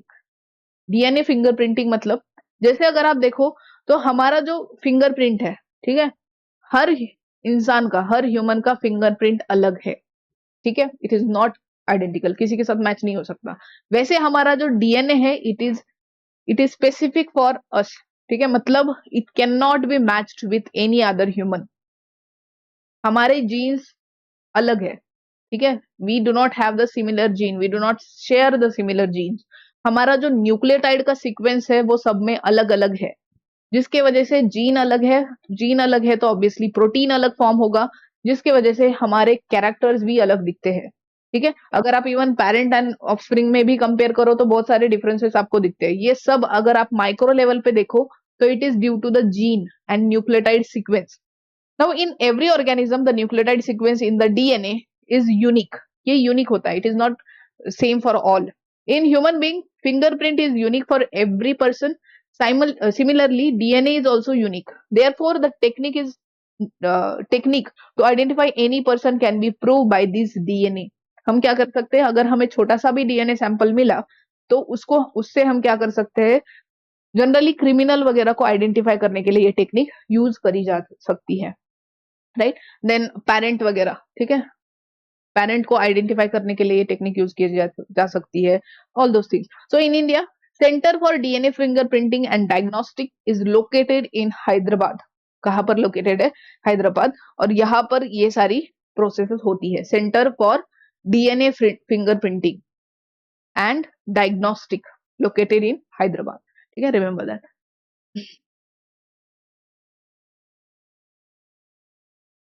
Right, ये कहाँ यूज होता है, to establish the identity of criminal, also to identify the parents of the child in disputed cases. ठीक है, तो अगर यहाँ पर देखो तो हम क्या करते हैं, पहले डीएनए को एक्सट्रैक्ट कर लेते हैं. ठीक है, फिर इस तरीके से हम उसकी पूरी डीएनए फिंगरप्रिंटिंग की प्रोसेस परफॉर्म करते हैं. ठीक है, राइट. डीएनए हमने निकाल लिया, फिर उसको एंजाइम्स की मदद से क्या करते हैं, उससे डीएनए सैंपल निकाल लेते हैं. जो भी हमें नहीं चाहिए अदर देन डीएनए, जो भी है प्रोटीन वगैरह, उनको सबको हम खत्म कर देंगे. फिर उस डीएनए के क्या करेंगे हम, we will make the samples like this. फिर उसको रन करेंगे on the electrophoresis gene, sorry electrophoresis chamber we can say. ठीक है, इलेक्ट्रोफोरेसिस करके उसको रन करेंगे डीएनए को. फिर हम आइडेंटिफाई कर सकते हैं, उसको लेबलिंग वगैरह करते हैं. देन पिगमेंट या फिर यू कैन से डाई वगैरह करते हैं, so that we can visualise that DNA. ठीक है, तो इस तरीके से हम डीएनए को क्या कर सकते हैं, एक्सट्रैक्ट कर सकते हैं. Next, there are some important stages in the development of agriculture. पहला है उसमें green revolution. Right, green revolution आपको पता है, Norman E Borlaug and MS Swaminathan in India, इन दोनों को जाना जाता है. उन दोनों ने मिलकर क्या किया है, ग्रीन रिवोल्यूशन में अपना यू कैन से योगदान दिया है. तो उन्होंने क्या किया है, they have introduce different techniques, जैसे हाइब्रिड फॉर्म करना. ठीक है, हाइब्रिड क्रॉप्स वगैरह इंट्रोड्यूस कर दिए. Then different techniques and different instruments in the field of agriculture. Right, जैसे स्प्रिंकलर सिस्टम है, हार्वेस्टर्स वगैरह है. ठीक है, ड्रिप सिस्टम, ये सारे क्या कर दिए उन्होंने, इंट्रोड्यूस कर दिए. Fertilisers, chemical fertilisers were introduce during the green revolution. इन सारी चीजों की वजह से क्या हुआ, there was a great production of the crops वगैरह, जो भी यील्ड है वो ज्यादा मिला था. ऑल्सो इसके वजह से क्या हुआ था, यील्ड ज्यादा मिल गई तो ऑब्वियसली जो ग्रोइंग पॉपुलेशन थी उसको क्या किया गया, उसकी जो नीड्स है food needs they were satisfied. तो इसके वजह से स्टारवेशन जो था पॉपुलेशन में, उसको क्या किया गया, क्योर किया गया। ठीक है, सो this has saved a large sector of Indian population from starvation and lead into the grain production। Food grain production ज्यादा हुआ था, yield अच्छी मिली थी। ठीक है, बट इसके वजह से बहुत सारे यू कैन से गलत चीजें भी हुई थी, जैसे pollution was introduced a lot, pollution बहुत सारा हुआ था। ठीक है, वाटर वगैरह का। The green revolution also involves the development of new crop varieties. Hybrid varieties were introduced through various agricultural research institutes, including Indian Council of Agricultural Research, ICAR, इसको long form पूछा जा सकता है, Indian Council of Agricultural Research. Now these institutes perform active research in various cash crops, fishery and other agricultural products. ठीक है, so ये सारी चीजें कब हुई थी? During green revolution. Norman E Borlaug and obviously doctor Swaminathan, इन्होंने क्या किया था, ये किया था। ठीक है, there are other research institutes in India also, जैसे इंडियन एग्रीकल्चरल रिसर्च इंस्टीट्यूट हमने देखा, IARI, New Delhi International Citrus Research Institute, Nagpur में मिलेगा आपको। ठीक है, Nagpur and allied branches, ICAR, CCRI। ठीक है, then Indian Institute of Sciences National Pomegranate Research Institute which is in Solapur. ठीक है, so all these are different research institute जहां पर hybrid varieties of crops are being form. Next है white revolution. Verghese Kurien को जाना जाता है, आनंद गुजरात में उन्होंने किया था। ठीक है, इसमें भी बायोटेक का यूज किया गया था to promote the milk production and to increase the milk production. Hybrid forms of animals बनाए गए थे, जिससे क्या हुआ, फर्दर ज्यादा प्रोडक्शन हुआ मिल्क का। ठीक है, एंड जिसकी वजह से एक ब्रांड बनाया गया था, अमूल। ठीक है, इंटरनेशनल ब्रांड बनाया गया था। ठीक है, सो ये सारी चीजें, व्हाइट रिवोल्यूशन भी बायोटिक का यूज किया गया था एक्चुअली। ठीक है, जिसकी वजह से डेयरी प्रोडक्ट बढ़ गए। ठीक है, ऑल्सो डेयरी मिल्क प्रोडक्शन बढ़ गया। ठीक है, तो ये सारी चीजें हुई व्हाइट रिवोल्यूशन की वजह से। ठीक है, next we have blue revolution. Obviously blue revolution में क्या किया जाता है, जो भी एक्वेटिक एनिमल्स है उनका प्रोडक्शन बढ़ाया जाता है। इसमें आते हैं फिशेस वगैरह, देन अदर कार्ब्स आते हैं। ठीक है, तो इसमें इवन लॉबस्टर, क्रैब, प्रॉन, ये भी इसी में आते हैं। ठीक है, तो इनका प्रोडक्शन हम क्या करते हैं, बढ़ाते हैं, मतलब बढ़ाया गया अंडर ब्लू रिवोल्यूशन। इसी को हम नील क्रांति मिशन 2016 में किया गया था। ठीक है, so in India, so the Indian government encourages aquatic activities through the Neel Kranti mission 2016 programme. ठीक है, इसमें इवन सब्सिडीज भी क्या की जा रही है, डिस्ट्रीब्यूट की जाती है। It offer subsidies also, 50% to 100% subsidy मिल जाती है। Aquaculture as well as mariculture. ठीक है, मेरीकल्चर इसमें किया जाता है। मेरीकल्चर मतलब बाकी जो है प्रॉन्स वगैरह, उनको क्या किया जाता है, रेयर किया जाता है। ठीक है, तो इन सबका, अब यहाँ पर सारे वाटर की, जैसे fresh water, marine water, brackish water, सभी एनिमल्स है ना, क्या किए जाते हैं, रेयर किए जाते हैं। सो this is called blue revolution, जिसमें एक्वाटिक एनिमल्स का नंबर बढ़ाया गया। Than fertilizers. फर्टिलाइजर्स में क्या हो रहा है, basically we are the two types of fertilisers are there. एक होता है ऑर्गेनिक, दूसरा है केमिकल फर्टिलाइजर। राइट, तो ऑर्गेनिक फर्टिलाइजर ऑब्वियसली क्या है, दे आर मेड और prepared from the organic materials, जिसमें क्या होगा, जैसे काऊ डंग वगैरह है या फिर उनके वेस्ट वगैरह है। ठीक है, कैटल्स का वेस्ट वगैरह, देन इवन घर में जो भी आपके फ्रूट वगैरह पिल्स है, ठीक है, वेजिटेबल पिल्स है, उनको यूज किया जाता है और उनका डिकम्पोजिशन होके ये सब बनेगा, that is organic manure. Right, तो इसमें क्या होगा, इट हैज गुड और इम्प्रूव्ड वाटर होल्डिंग कैपेसिटी। इससे आप क्या कर सकते हो, सॉइल कंजर्वेशन में भी ये पार्ट लेता है एक्चुअली ऑर्गेनिक मैन्योर। देन यहाँ पर due to the decomposition of organic matter, जो लेयर बनती है सॉइल पे, सबसे ऊपर वाली layer, that is called humus, which is rich in organic matter. ठीक है, इसमें होते हैं NPK। It also has the elements like nitrogen, phosphorus, potassium, due to and they are easily available due to activities of different earthworms, also fungi also. ठीक है, next we have chemical fertilizer. Obviously chemicals ही है, chemical होंगे तो क्या होगा, they will decrease the fertility of the soil, also they will be toxic to the microflora of the soil. Soil में जो भी बैक्टीरिया है, फंगाई है, उनकी नंबर कम होती जाएगी। राइट, कंटेमिनेशन होगा एनवायरमेंट का, पोल्यूशन इंट्रोड्यूस होगा, water pollution, soil pollution will be there. Right, इसमें इंसेक्टिसाइड्स वगैरह भी आते हैं, राइट। इंसेक्टिसाइड्स क्या करते हैं, they eradicate the insects pest from the plant, ठीक है। अब ये भी केमिकल हो सकते हैं, ठीक है, there are chemical pesticides, right. इसमें क्या क्या आता है, वी हैव डीडीटी, ठीक है, मैलाथियन, देन क्लोरोपाइरीफॉस्फेट, राइट। ये सारे क्या है, they are chemicals and they you can say are harmful for the water and soil, environment के लिए हार्मफुल है। They also introduce the pollution, right. तो इस तरीके से natural, there are certain natural pest control measures also, जैसे frogs वगैरह है, बर्ड्स वगैरह है, they also remove the insects, they also eat the insect और उनकी पॉपुलेशन कम कर देते हैं। But still excessive pesticides are used, insecticides are used, जिसके वजह से क्या हो रहा है, they are increasing the pollution, ठीक है। ये जो सारा केमिकल है, they are being you can say concentrating in the soil, उनका कॉन्सेंट्रेशन बढ़ जा रहा है, जिसकी वजह से फूड चेन में भी क्या कर रही है, कॉन्सेंट्रेट होते जा रहे हैं, ठीक है। So this is then organic farming, this is the best way. Organic farming में क्या होता है, ऑर्गेनिक फार्मिंग में we are not using any chemical fertiliser, any pesticide, we are using only organic you can say manure वगैरह, या फिर organic products ही हम use करते हैं, ठीक है। सो दैट जो भी प्रोडक्ट यहाँ पर फॉर्म होगा, जो भी वेजिटेबल यहाँ पर बन रही है, it will be without fertilisers, chemicals, and it is free of chemical, so that it is good to use, मतलब हजार्डस या फिर कोई इसका एनवायरमेंट पे भी असर नहीं होगा, ठीक है। तो that is also soil fertility will be increase, right. Insect pest resistance होगा, राइट, एंड जिसकी वजह से damage to the soil and water will be less, environment damage कम होगा इन अ सेंस, ठीक है। So organic farming can help to save the environment from such effects. Then we have apiculture. Api means Apis dorsata, that is honey bee, ठीक है। Apis dorsata है, Apis mellifera है, Apis indica है, ठीक है। So there are many, Apis florea है, but Apis मतलब आता है हनी बी। तो हनी बी को रेयर कर सकते हैं हम, राइट। तो इसमें क्या होता है, हनी बी से क्या क्या प्रोडक्ट मिलते हैं, वी गेट हनी, ठीक है, then we get wax, propolis वगैरह, ये सारे प्रोडक्ट हमें मिलते हैं।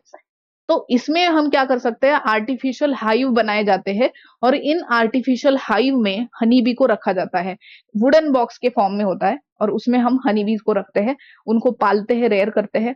उसके लिए सारी जो कंडीशंस है वो मेंटेन करी जाती है। जो भी हाइव होगा, आर्टिफिशियल हाइव, उसके आसपास ज्यादा से ज्यादा प्लांट ग्रो किए जाते हैं, ताकि जो हनी बीज है उनके लिए वो नेक्टार वगैरह कलेक्शन की प्रोसेस इजी हो जाए, ठीक है। और फिर जो हनी वगैरह बनेगा, देन वैक्स बनेगा, उसको एक्सट्रैक्ट करके क्या किया जाता है, मार्केट में बेचा जाता है, right. Even cultivation of medicinal plant is there. अब अगर आप देखो तो in Ayurveda there are different medicine which are traditionally obtain from plant actually, ठीक है। तो हम क्या कर सकते हैं, the rich biodiversity of India was conducive in gardening such medicinal herbs from forest, ठीक है। अगर आप देखो तो इंडियन फॉरेस्ट में भी आपको बहुत सारे ऐसे मेडिसिनल प्लांट्स मिल जाते हैं, they are rich in this plants, जहां से हम उनको कलेक्ट कर सकते हैं और उनसे बहुत सारी आयुर्वेदिक मेडिसिन बनाई जा सकती है, ठीक है। नाउ ड्यू टू डिफॉरेस्टेशन, ये जो मेडिसिनल प्लांट है, हर्ब्स है, they are becoming rare, so therefore their cultivation is need to be done, ठीक है। So there is a need.